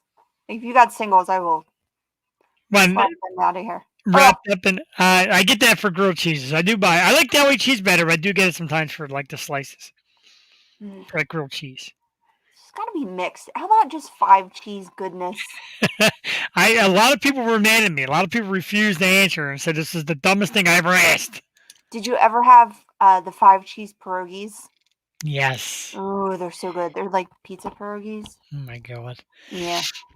Now you're not going to believe what ended up at number 2. I'm shocked by this. And it's the new Philadelphia craze too. Cream? No, cream didn't even make it. Cooper sharp cheese. I don't know what the hell that is. Just sharp cheese? It's like a white sharp cheese. It's very big on all the cheesesteaks now. Cafe Carmela makes it. Goombas, they all put on their cheesesteaks, and it's like a sensation. Everybody loves it. Oh man. Now I gotta get me some of that then. I tell you what, you got to go to Cafe Carmela and get their cheesesteak with the Cooper Sharp or Goombas. They actually put it on their cheesesteaks now, and it adds a nice flavor. It's very good. Well, let's go tomorrow. Pick up some sandwiches. Yep, tell me twice. I'm down. I'm so down. Yeah, I have plans tomorrow, okay? I'm in demand. Number 1, I picked. I picked number 1, and I'm going to explain why. And you have to understand the items that go with this. And I'm going to put it up. 15 of the votes said mozzarella cheese. Here's why. I can't survive in a world without pizza or mozzarella sticks. I can't. See, I hate mozzarella sticks. They're just the nastiest things to me. I don't know. I love cheese. I love mozzarella. Mozzarella sticks make me want to yak. Tiffany Mosher, are you still in the audience? Did you hear this? Me and Tiffany have been, like, we send each other pictures of mozzarella sticks. I'll leave like mozzarella out of the bag like I was doing earlier. I love mozzarella cheese. I can eat it out of the bag. And then, like, people got mad because I didn't say, like, regut cheese. And I get it. And cream cheese. And there was a lot that didn't make. But I just wanted to go with a standard type cheese that everybody eats. See, Rebecca Conrad said, yes, the mozzarella. Mozzarella is first. Right now in my fridge, I have cream cheese, regatta, mozzarella, and provolone. Wow. Right now in my fridge, and I have singles. I bought the singles for the girls. I got singles. Right now I have singles, shredded cheddar, cream cheese, and of course, sprinkled Romano cheese. I'm really Oh yeah. I'm out of Parmesan. I have all those cheeses. I'm out of Parmesan, and I made like raviolis the other night. Oh, I love raviolis. What's wrong with me? I made my own spin on cacciatore the other night with the Ooh. red peppers and the mushrooms and the sauce. Oh, so good. I got a ton of it left too. Do you know how to make chicken saltimbocca? No, I do not, and I love saltimbocca. That is so good. That's gotta my learn how to next make that. venture.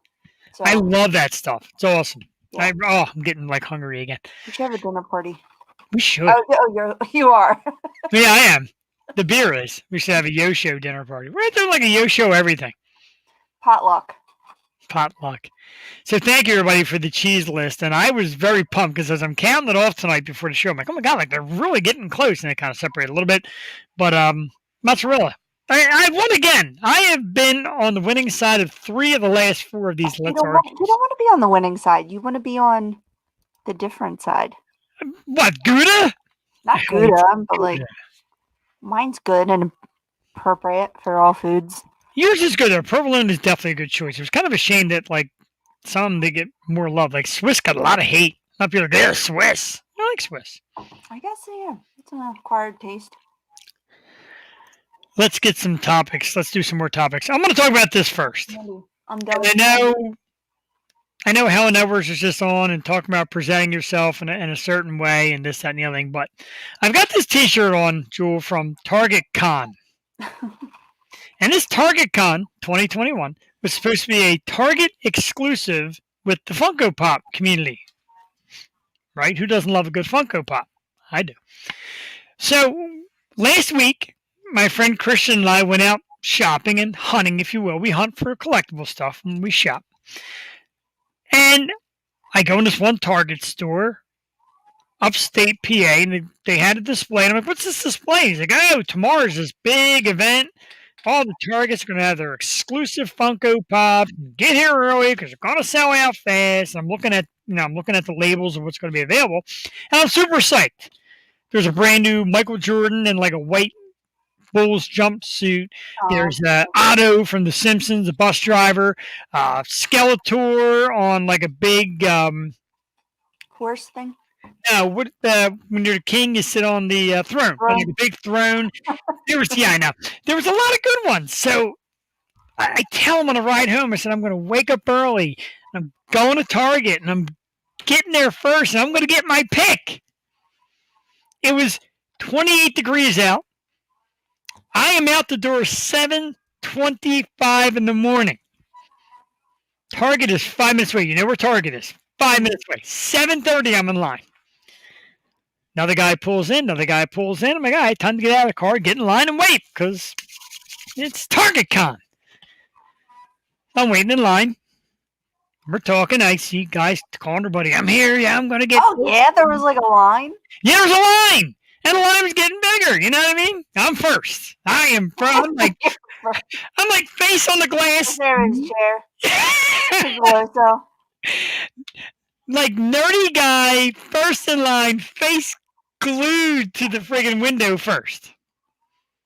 And I can't wait for them to open. So we're getting closer. I'm talking to my buddy Christian on the phone. He's like, what are you going to get us? I'm getting this. I'm getting that. If I get more than one, I'll pick one up for you. Blah, blah, blah, blah. Wait, how much were they? How much were they supposed to be? Like regular price? Like $10? Yeah.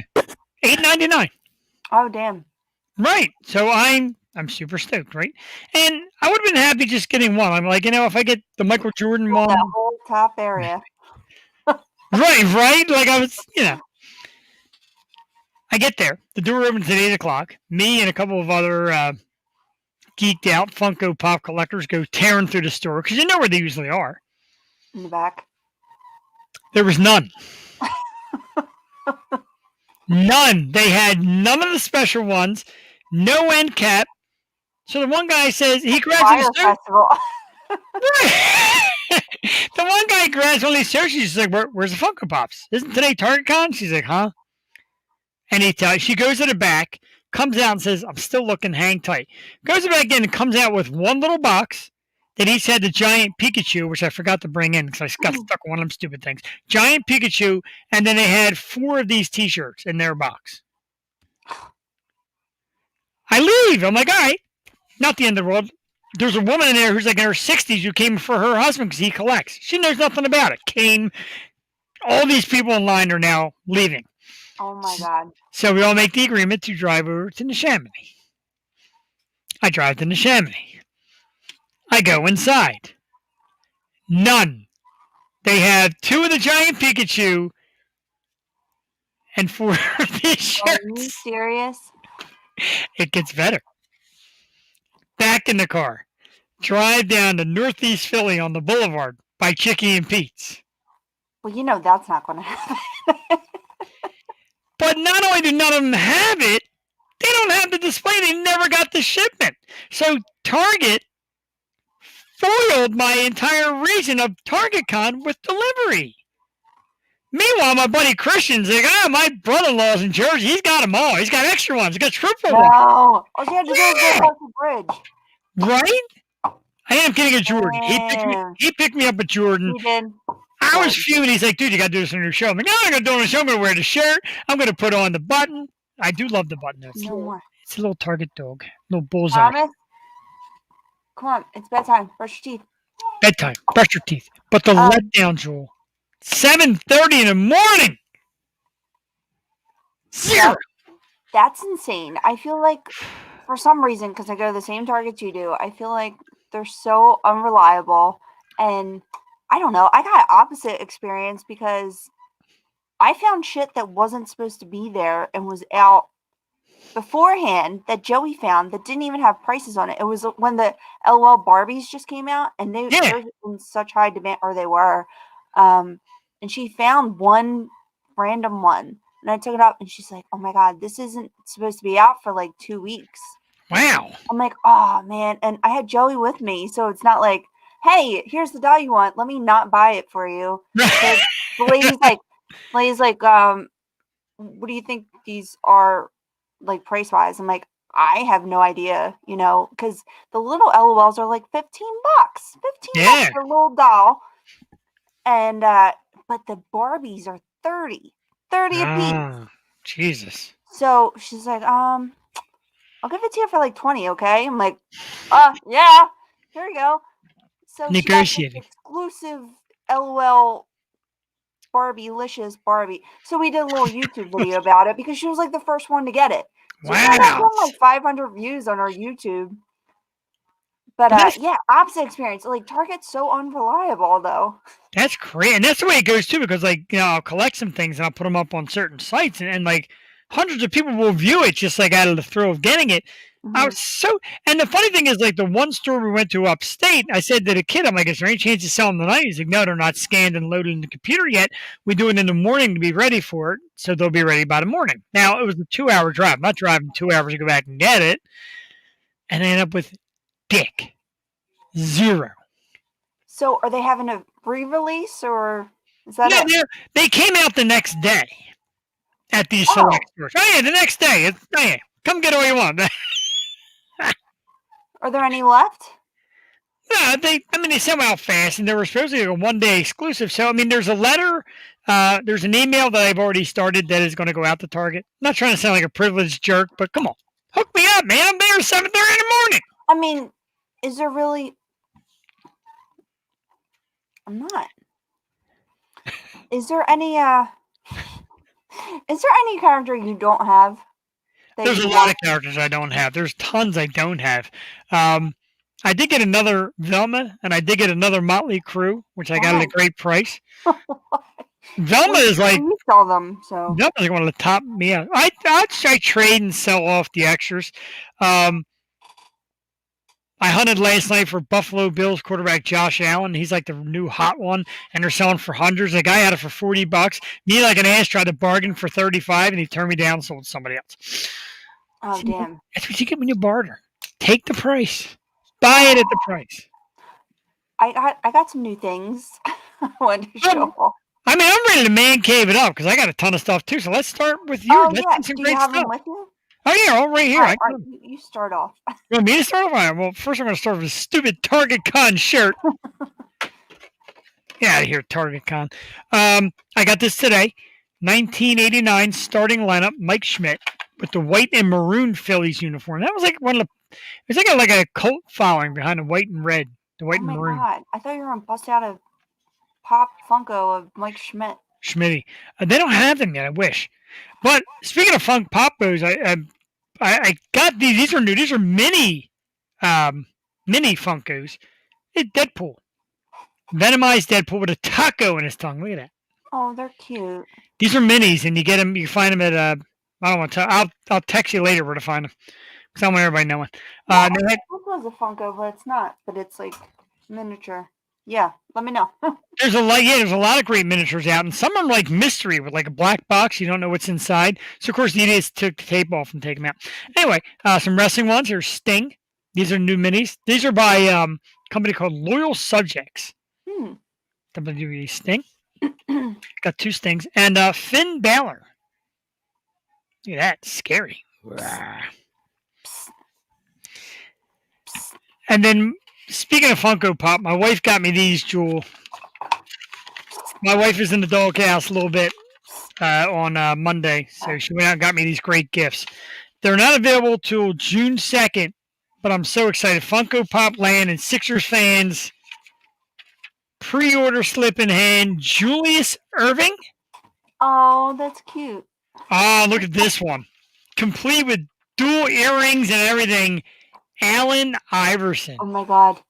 That one is so cool. He's got the earrings and he's got the cornrows and the ball in his hand. I am so excited. June 2nd. My wife's, she's like, oh, I talked to somebody and found a great gift to get you. And can't wait. June 2nd. Is that everything? Oh, no. Five Below. I love Five Below. I bought this Core wireless speaker. It changes different colors and it's a Bluetooth speaker. $5. Can't beat it. I tell you what, FYE has the best sales, but their prices are deceiving because Yes, they're high. where did I go? Oh, I think it was for Valentine's Day, and I got like Joey, like little Pusheen, Pusheen, that cat, that big fat gray cat. Yes. Well, they're expensive, but now she's like collecting those. I got that. I got like knee-high Wonder Woman socks. I got a Sailor Moon magnet. But I got all this stuff, right? I'm like, oh my god, this is gonna be like expensive. I get up to the thing, it was like $18 for everything. Wow. It's supposed to be $30 just for the cat. And I'm like, all right, let's get out of here. I know, right? Take it. But look, my thing came in. Oh wait. Well, did you notice my new cup? No, I didn't even know. Awesome. This was 50% Ah, off. I got this nice. for like $6, but it's the 84, the Wonder Woman tumbler. Oh, very cool. I will cut you off for 1 second, tell you to get into Five Below because they had some cool looking Wonder Woman t-shirts at Five Below. They did. Yes. I got the 84 pants. I need an 84 shirt. But look. Oh, He's that's so big. it's your boyfriend. Isn't he cool? He is cool. I thought he'd be like a little bigger, but he's pretty cool. I just don't know where to place him. That's the hard part. I'm out of room. As you've been here, I'm out of room. Awkward here. But my last thing, look at this. Now, I thought this was going to be my backdrop. I thought this was going to be it. This big sign behind me was going to be the new backdrop. But it came and it was like half the size I thought it was going to be. But it's this metal. That's very cool. thing. I like that a lot. It is cool, but like You expect it to be a lot bigger. I get you. I can't even like place it anywhere. Like it won't go on a frame. Oh, I got another place for you too. If you want to find some decent Wonder Woman stuff, Hobby Lobby. Oh, I love Hobby Lobby. Great stuff. Steve Giordano collects receipts from his wife. For what? Everything she buys. Guess he's pretty much saying is he buys nothing and she buys everything. Oh. We're talking about fun stuff. Well, happy wife, happy life. But this was good this week, the collectibles. We had a lot of stuff. Mm-hmm.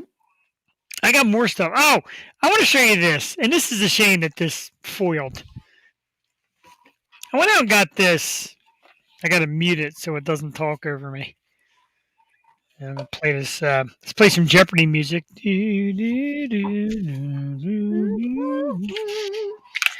Now look at this. Like, I was so thrilled to get this. It was $10, and I'm like, yeah, this is going to kick butt tonight. It's a headset that glues. Ah. Well, that's pretty cool. You know, that's for like child gamers.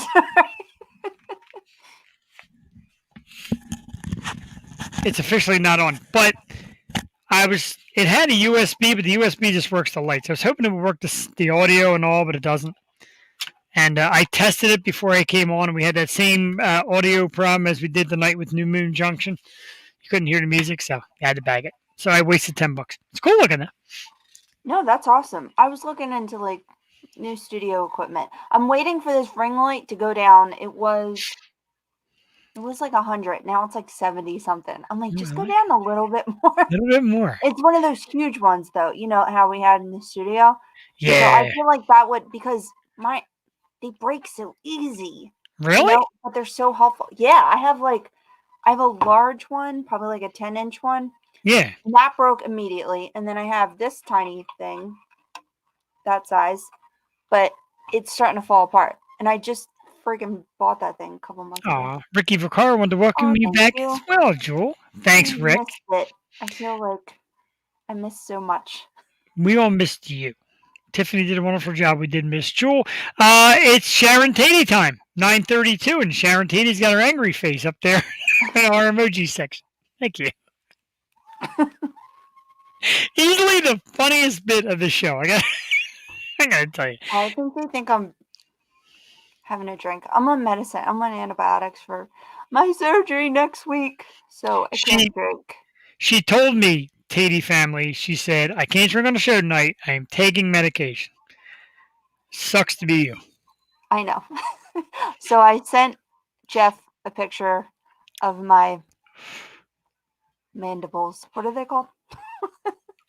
Wisdom teeth. Mandibles? No, that's your jaw, right?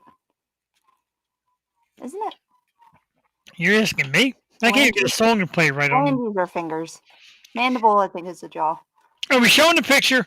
No! Please don't. Can I hold the picture? I want to show you your wisdom teeth are sideways. That has got to hurt so friggin' bad. They're sideways, like pressed on the nerve. I'm looking at it, man. I can't. I'm a man, but I don't have a great tolerance for pain. That looks painful. I'm telling you, last week it was so swollen. Like I can feel it now, but I've been on my medicine, so just have a week more. But then I'm gonna be messed up. Like, I don't know, the recovery. I'm watching all these like wisdom teeth removal surgeries. Oh, Jesus. Like, dude, I don't want any phone around me. Like, you're not recording me when I'm done. You've seen those videos, right? People acting crazy. Yes. I'm so afraid of that. This one kid, he was like cursing his nurse out. I'm like, oh my God. If I am mean to anyone, I will not be able to live with myself. Apparently, when I had my cataracts done, apparently I was like the life of the party. And Really? I ate 3 bags of those famous Amos cookies, and I drank about 4 cranberry juices. Apparently, I kept snapping my fingers and asking for more, and they kept bringing them. I don't know. Oh my God. I'm trying to prepare myself for like a liquid diet. Like, I'm trying to get my protein shakes and my soup. I don't know. It's going to be rough. I have one wisdom tooth that it was never an issue. Nothing ever happened. Last time I was at the dentist, he said, nah, if it really starts to bother you, knock on wood, I never had any of them had to be taken out or anything. How do you have one? I mean, they all grow in, but just one wasn't like bothered you? Right. He said one looked like it could have eventually become a problem. I mean, at my age, I doubt it. And he said the other 3 are fine. They haven't even moved or nothing. He said, so you're good. He said, unless it starts to really start to bother you out of nowhere, I would leave them alone. I'm like, yes, I like it. I had no idea. I was like, that is in my face. Like, I can't believe it. It looks God. like a horror movie. It sounds awfully painful. Oh, Let's hit more great topics. There's some that Jewel didn't want to touch. We got to touch them at least. okay. Yeah. I promise I won't rant. I was ready to rant and go nuts tonight, but I won't. And I'm going to start off with this one because I want to hear your opinion as a woman. The Washington football team aka the Redskins, announced they're disbanding their cheerleading squad. No more cheerleaders. And what they're turning it into is a 36-person co-ed dance team.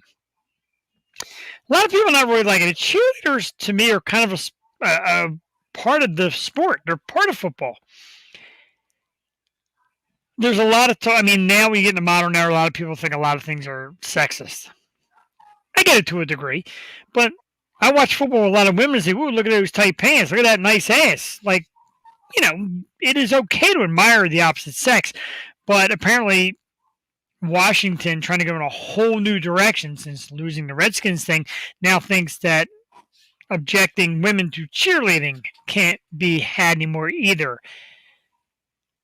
Shoot your shot here. Co-ed dance team for professional sports. All right, cheerleaders were always for football. Dance team, which I tried out and got on the dance team, was for basketball. But I You got on the couldn't not- dance team? I auditioned, I tried out, I made it, I made the Wow. audition, but I couldn't do it because I played basketball. So I'd be dancing at my own game, and I couldn't dance during halftime. So, Isn't that the center? and I was center. I was the tallest one. So I just think cheerleading in general is for football, like rah rah, Friday Night Lights, and all that jazz. No, pajamas, regular pajamas. Go ahead, go get mom. Nope, go ahead. So but cheerleading has never been exclusive of male cheerleaders. Like there's always been male cheerleaders. So I don't see the point of. I don't think football fans would enjoy a dance team as a basketball would, because basketball, you have the halftime and everyone plays that like riled up, pumpy music to get everyone and through the even- halftime. So I could see a dance team for basketball as a realist, but cheerleading as football on the sidelines, because you don't have a lot of room to do it. And basketball, they're completely cleared out. Cancel co-ed dancings. I mean, for football, I think it's horrible. And Because they do it the whole game. They don't just do it during halftime. right, they're on the sideline the entire game, going on the entire game, and it's leading a cheer. It's not leading a, Right. it's sexual drive or anything. It's just dancing.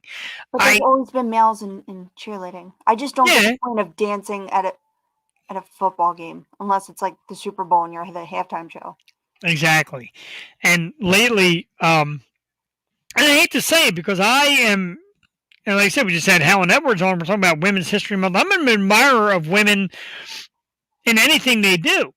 But lately, it seems like it's a big no-no to be sexually drawn to anything a female does, and vice versa. Like, you're sexually objecting these people.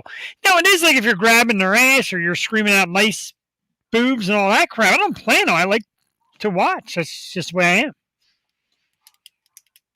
I mean, I just don't agree. Like I said. But yeah, and dance teams have always been co-ed, and cheerleading has always been co-ed since I've known it. The thing that You need male cheerleaders, and I don't know. Me and my friend Rocco, we tried out together for the dance team. It was fun. I'm not opposed to men cheering or anything of that nature. Dance team is going to be weird at a football game. And the big problem is they're going to get booed. They are going to get booed. Everyone gets, I don't know. Cheerleaders are treated so badly, though.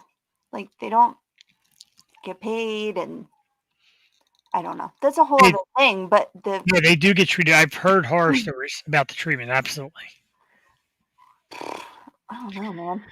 You want to talk about horrible treatment, Jewel? Somebody posted this on Facebook, and I had to share it. Back in the 17th and 18th century, and maybe even further back, when a man would develop stones, they would insert a nail into the head of their penis, right through the hole. And then they would get a hammer and continue to tap at this thing to break the little particles apart. Easily the most painful thing I could ever imagine and never heard. And I'm pretty sure I'd asked the doctor to kill me. You've heard. I have never experienced it. I never will. Childbirth. You've given childbirth. Let me ask you a question. Just thinking, what's worse, childbirth or a man getting a nail through the head of Are his you penis? saying when the stone comes out, it's too big, so they try to break it down? Right, that's how it was. It was too big. It passed, which they normally are. They're normally too big to pass unless you really like squeeze them out. Fly, snowballs, fly to the intestine. That's kind of mixed up, and that's actually funny in two different ways. But so seriously, like, think about childbirth. Think about a nail in the penis. What sounds worse to you? Childbirth. Yeah, is it that bad? Is childbirth really? I mean, I'm sure it is, My drugs were off, so. but I'm thinking about a nail right in the Oh, I head, don't and they know. tap at it. Oh. Come You on. hit mommy on live television. You're gonna regret that in 30 years when you look back at this video. Poke me. Mhm. Oh, that was horrible. Just the I thought of don't it. know, man. Have you ever had a kidney stone? No, I had. Knock I on wood, I haven't. heard they're super painful. I've seen people go through them, so yeah, I commiserate. But I'm gonna take like 30 seconds and try to get this. I'm gonna show this picture real quick. Make sure your daughter stays away from the camera here. who's not here? Okay, this was the picture of this procedure. What? Yeah, right. It's right in there, and they're hammering at it.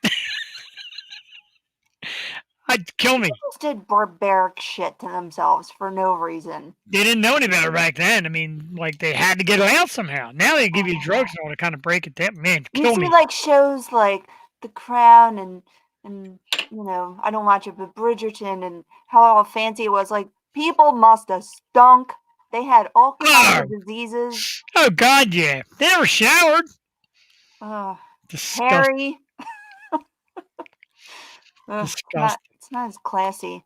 Because you think like, oh, what would it be like to wake up in that era? Oh, I wouldn't. I wouldn't. Give me a If I did, I hope I have soap somewhere stuck to my body.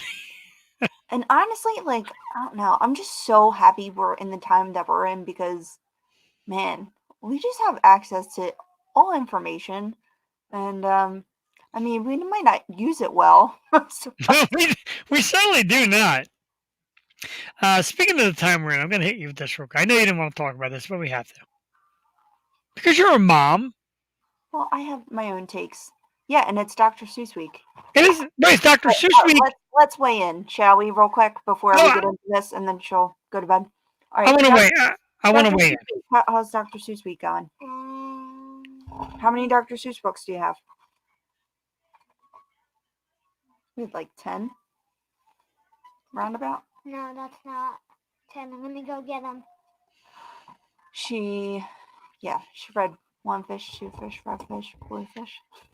Now, you consider your daughter, like I do, you consider your daughter a very intelligent girl, correct? Yeah, but they're all my books that were passed down to her. So they were from a long time ago. We've all had them. I've had them. Like I'm not going to disclose my age, but I had them, and I never thought of or seen what they're seeing now. Do you see these books as violent and racist and all that? Like I'd never seen it. I don't know. You know, there's a lot of art and books and media that can be deemed offensive. And when you know better, you do better. But there's a lot of shit that shouldn't have been made, is what I've come to the conclusion. Like, it shouldn't have been made. It is made. Like, it's there. Like Disney. Like, Disney has a lot of content that is not okay today. But they put a disclaimer on. Oh, yeah. There's their stack of books. Look. Holy Jesus. She's got a lot. But Are any of them? it's Dr. Seuss week, so they have a drop everything and read, and she gets to pick a book. I don't know the books in question though that they're talking about. I don't know. And There's 6. They have banned 6 of them. The second book is 1 Do you have the fish, names? 1 fish, 2 fish, Red fish, blue fish. Oh, I turned on the phone. That penis pic was there. Can I show my stickers?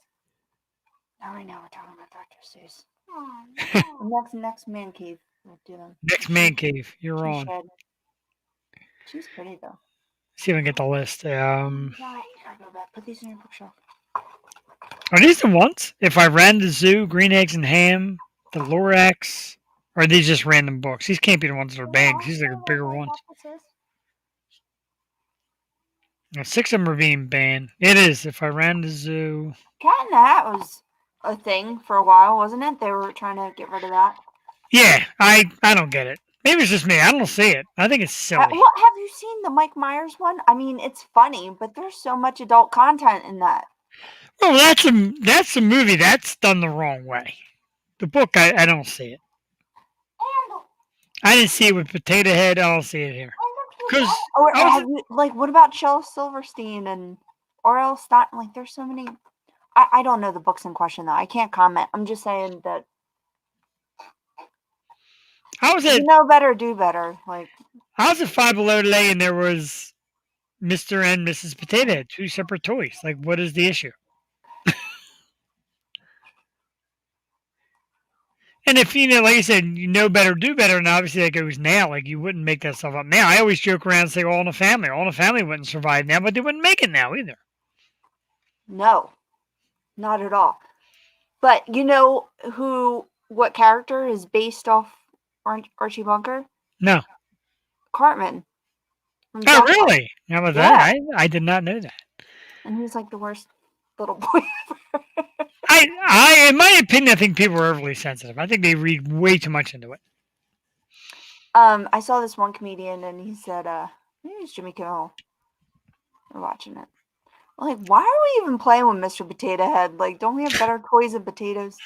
Sure, there really is now, definitely. But, like, I go to a pizza place and there's always, like, the fat Italian guy with the giant mustache acting all retarded. Do I get mad? No. Like, always like, you know. Like, they actually have him looking stupid. And I'm like, why do you make an Italian guy look so stupid? I don't care. I know, that was the wrong word to use. My apologies. But, I mean, like, they got the Italian guy looking all goofy, and I don't say, like, hey, that's horrible to Italian people. I don't know. It's a picture. It's funny. Yeah, it's, you know, it's content. So it's like, we just all have access to everything now. No, what? What page were we on? Magic Puppy. I don't know. What was that? Welcome back, Jen. I thought you left us, Jen, but you never came back Hi, again. Jen. Hi. Yeah, Bill Maher sorry. said this. I'm not a Bill Maher fan, but Bill Maher came out and said that, like the cancel culture, and everybody talks about, and everybody's upset about it. And they said you should be a little more upset as a basic person because it's past Hollywood and it's past celebrities. Because anybody on social media is now a public figure. Well, So that's they what can- it is. Everyone Right. has their say, and everyone has something to say about everyone. That's just inevitable. That comes with it. So it's up to you to not be bothered by that, because you have to realize that everyone is going to have a problem with everything if you let it.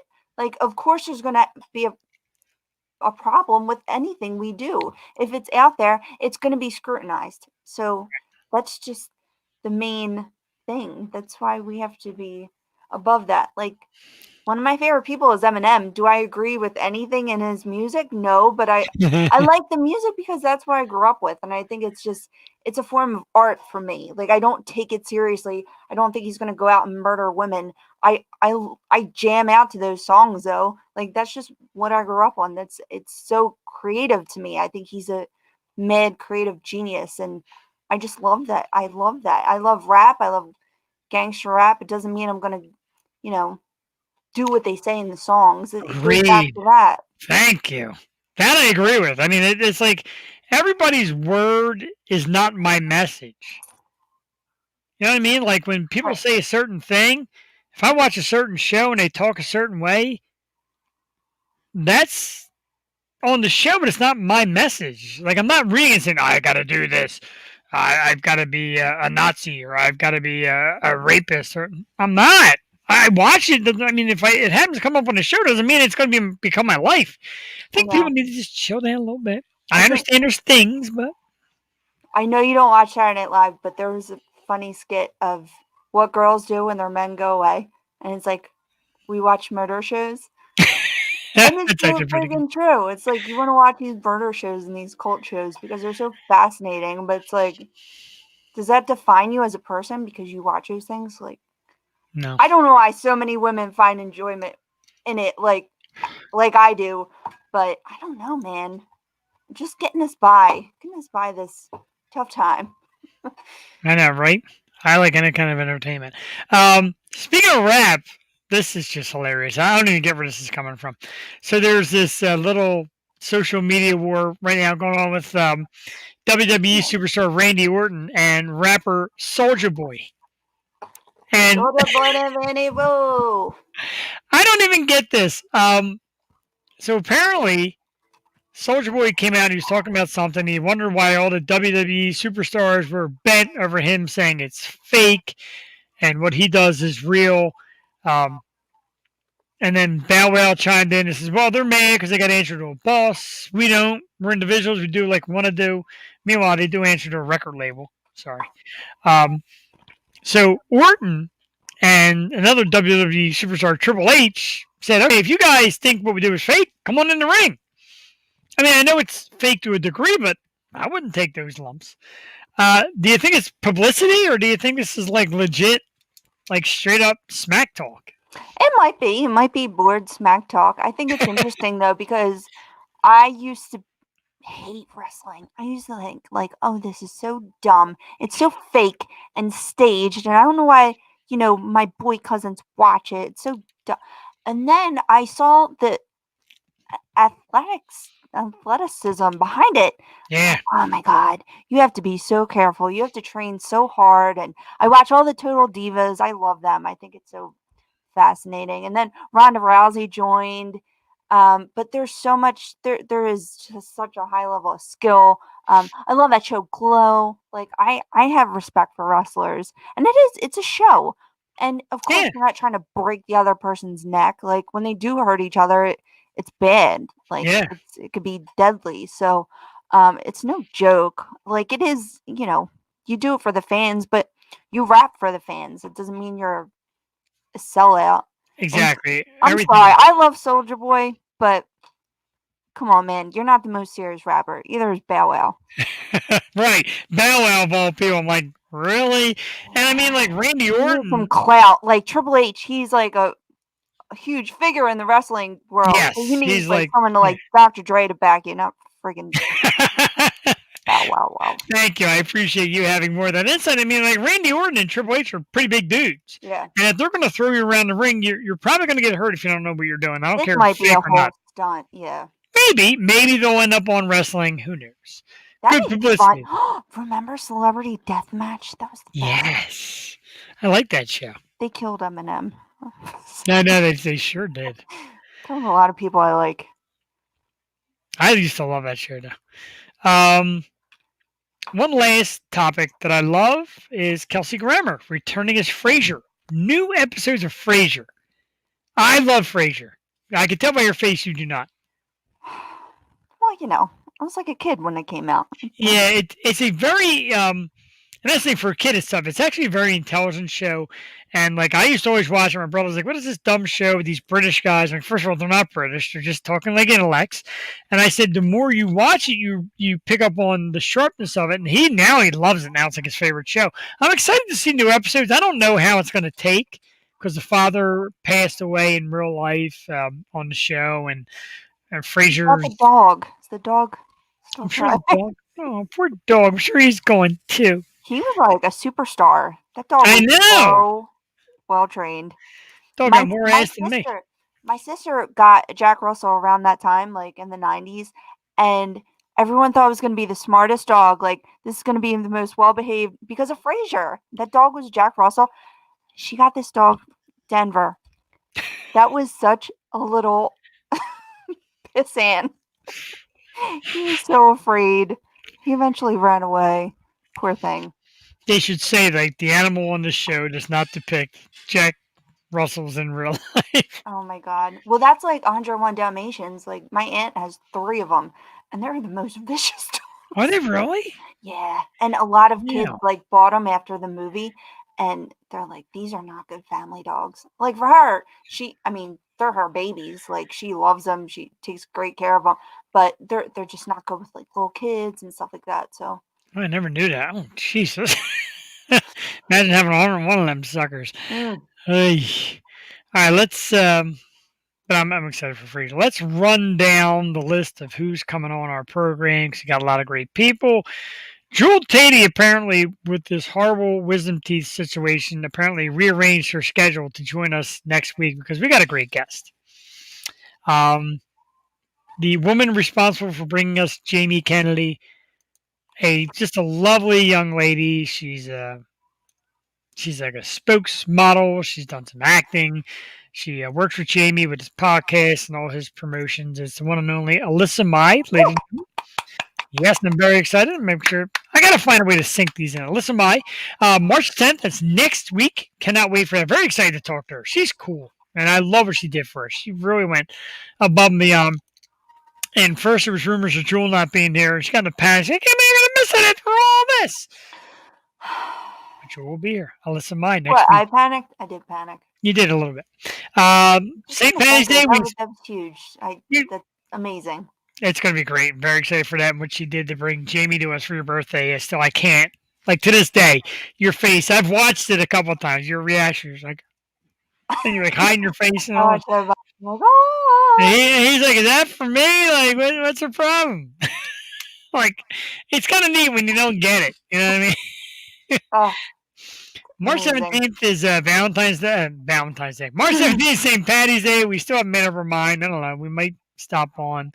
I might be out getting drunk somewhere. I'll film it for you. It might be great. March 24th, very exciting, ladies and gentlemen. One of my absolute favorite people on the planet. The host of Successfully Chaotic and Talk Creative to Me tomorrow at 3 o'clock with Jeff Perini, the one and only Maria Daniels. Yes, stoked. I love Maria Daniels. She's great. She's the female me. I tell her that all the time. She's awesome. We can't wait to talk to her. And don't forget, check out her show, Successfully Chaotic. She just celebrated their 1-year anniversary. Very excited for that. I love having her on. My, what do we have here? Keep your perverted comments to yourself. She's adorable, though. She really is. That's She's next week. super cute. That's next week. I'm sure Steve will be here. Super cute. Alyssa Mai. And then we go, I get more geeked every day by this. March 31st, ladies and gentlemen. One of the hottest programs right now on Netflix and all that is Cobra Kai from the Karate Kid series. We have, I'm so excited. Bad boy Mike Barnes himself, Sean Kanan, is going to be on the show. And we are going to talk to him about Cobra Kai Season 4. Cobra Kai Season 5. Julie, look at all his videos. He's doing a lot of karate work. He's starting to hashtag Cobra Kai. March 31st. I can't wait. Sean Kanan. He's been with us before. He's awesome. He's funny, informative, real cool dude. And he'll be here March 31st. In what's that? Gracious. I think it's delicious. I'm like, wow, Sean Kanan. He's going to be here. We're going to actually see him like on video. I'm like so stoked for that. Awesome. I talked to my sister. I'm like, oh my god, AJ's gonna be on again. She's like, well, you can't ask him the same questions as before. I'm like, I know. We're going to ask about Cobra Kai and karate and all that good stuff. We usually do listen back though to like our first, especially he was my second interview ever. So yes, he was. I was so horrible then. I'm still horrible, but we're both horrible. I look at it like Nancy Vallon. We had Nancy Vallon back. God, I hope I don't answer the same questions. And I listened to the first time around. I'm like, can't believe this woman agreed to come back. You didn't have the chance to ask questions. What are you Yeah, talking about? I was allowed to back then. That was awesome. I'm so glad that she came back on. That was awesome. Me too. I love her. April 7th, and Jewel, speaking of which, there's going to be an announcement on social media. I think March 18th, they're going to finally announce the lineup. I got my ticket. April 7th, we'll have the creator on, Sharon Leah. She is the creator of Ladies Who Rock for a Cause Foundation. And on the show is going to be a bunch of female artists. It's for charity. And there's a whole list of female artists. We're going to hear it March 18th. She's going to announce the list. We're going to announce the list on the show here after she presents it. And then we're going to have her on April 7th to talk about it a few weeks before it takes off. She's also a singer-songwriter in her own right and runs that awesome charity, Ladies Who Rock for a Cause. Can't wait for that. It's great. April 7th. Can't wait to talk to Sharon about that. April 14th. What else can I say? I think I lost the banner again. I don't know where it went. I got a picture. April 14th, one of our absolute favorites of all time, the Electric, the Enthusiastic, and the goddamn sexy, the one and only Mr. Aaron Paul. This is, I believe, going to be Aaron's 5th visit. Oh my God. He's so great. I wish Oh, he he's so was great. here with Like, us every week. I just need his yeah. inspiration to pump us up. Right, like we get positive people on. Like I said, I was talking about like Helen positive, Susie Corey positive. But when you get done talking to Aaron Paul, you feel like you can go out and take over the world. He's just so. Yeah. And he came on the 100th episode with that big hat. He's so great. He's stylish. So cool. Can't wait for that. April 14th, Aaron Paul. We got a few more. God, it feels like we got shows booked up for like the next 2 years. May 12th. Jewel asked me to watch what I do late April because it's my birthday time. So I kept those windows closed. On May 12th, we are joined by professional violinist, the lovely Miss Liz Kitts. Very excited for that. Violinist, we like to, check our range here on the show. We're not too snobby, but we're not too dredged either. So we're going to do some violin May 12th with the awesome Liz Kitts. And I just love when you reach out to people and like, oh, wow, like really? Like that sounds great. Like they don't think what they do is awesome. Trust me. Listen to Liz Kitts play violin. Awesome. Can't wait. May 12th. May 19th, a young lady who's doing great things. The lead singer of the band Kono. They got a song racing up the pop charts. It's Morgan Konopelski. I get so ahead of myself, I even forget how to pronounce names. Morgan Konopelski, the lead singer of Kono, will be with us May 19th. That's a mouthful, but we're looking very forward to that. And one we announced last week, Jewel, I had the pleasure of meeting this young lady and talking to her on the Talk Creative to Me program. You are going to absolutely love her. She's adorable, just the sweetest thing. May 26th, from Nashville, country singer Bex. This girl is just so great, Jewel. And I mean, a conversation. You want to talk about somebody that just warms your heart? Sweetest thing. She's going to be here on the 26th of May. Right after the Talk Creative to Me, I'm like, I hate to just attack you right away with a message, but would you come on our show? She's like, I would love it. I love talking to you. You're great. You're energetic. So if she loves me, wait till she gets Jewel. It's just going to be phenomenal. I'm so excited. It's so cool. You get to meet so many people through that too. And I love how we're branching out. Absolutely. I do like it. The only problem with that is it's on a time where I can't get Jewel. I always shout Jewel out and I shout my love out. And we would love one day for you to just be home and join us. It's myself. It's Matt DeFabio. What's up, dude? Good to see you. It's me. It's Maria Daniels. It's Zach Wiseman. It's going to be Tina Trimpert eventually when she gets back to form. She was in Texas for all that horrible weather disaster, but she'll be with us as well. It's called Talk Creative to Me, and it comes on 3 o'clock Eastern time live on all your great social media outlets. Let's go to our emojis and thank some people that gave us some love and some thumbs up. Andy Flitter, Ken Blackman, Graham Sullivan, my main man, Steve Giordano, April Hoover Rubino, thank you for coming by. Tiffany Mosher with a heart, Susie Corey, my wife, Cassie Perini. Our new friend, Boone Hem. Boone, thank you so much for tuning in. It was so great to she's like, I like all kind of podcasts. I just want to hear people having fun. And I'm like, here's ours. She's like, I'll be there. And she was. Helen Edwards gave us some love. Maria Daniels, Christopher Ball, sorry, Chris. Rob Olson, of course, the angry face from the one and only Sharon Tabey. Thank you all. Thank you all very much. We'll be Again, back. next week. We'll be back next week with Alyssa Mai. I'm absolutely super excited for that one. Huge thanks to tonight's guest, Helen Edwards. Helen, thank you for taking the time to come on. Don't forget to check out her book. I drew a blank. I'm very sorry. Nothing sexier than freedom. Oh my God, you're an Go ahead. absolute. Go Nothing ahead. sexier than freedom. Get it right now. It's available on Amazon. Jewel Tatey just got it a couple days ago and loves it. So it's readily available. It's awesome. And she's awesome. Her message is great. We're going to take you out with the music of St. Ricketts with Fire Cannot Burn, www.stricketts.com. And until then, for Jewel Tatey, I'm Jeff the Shark Perini, reminding all of you out there, even you Dr. Seuss readers, don't be a douche. And be nice to people. All people. All people. Good night, you freaking people. Oh my God. Ooh.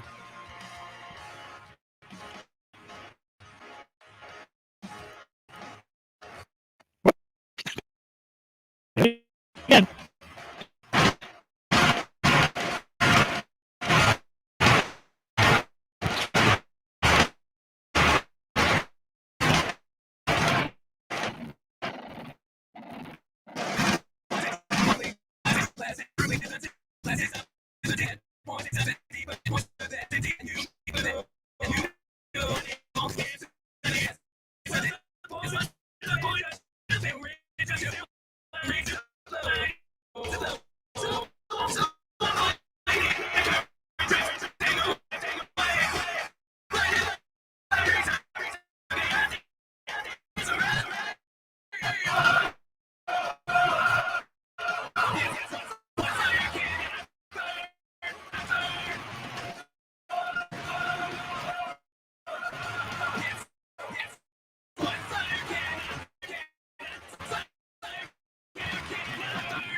Point of it just to reach new heights of love. So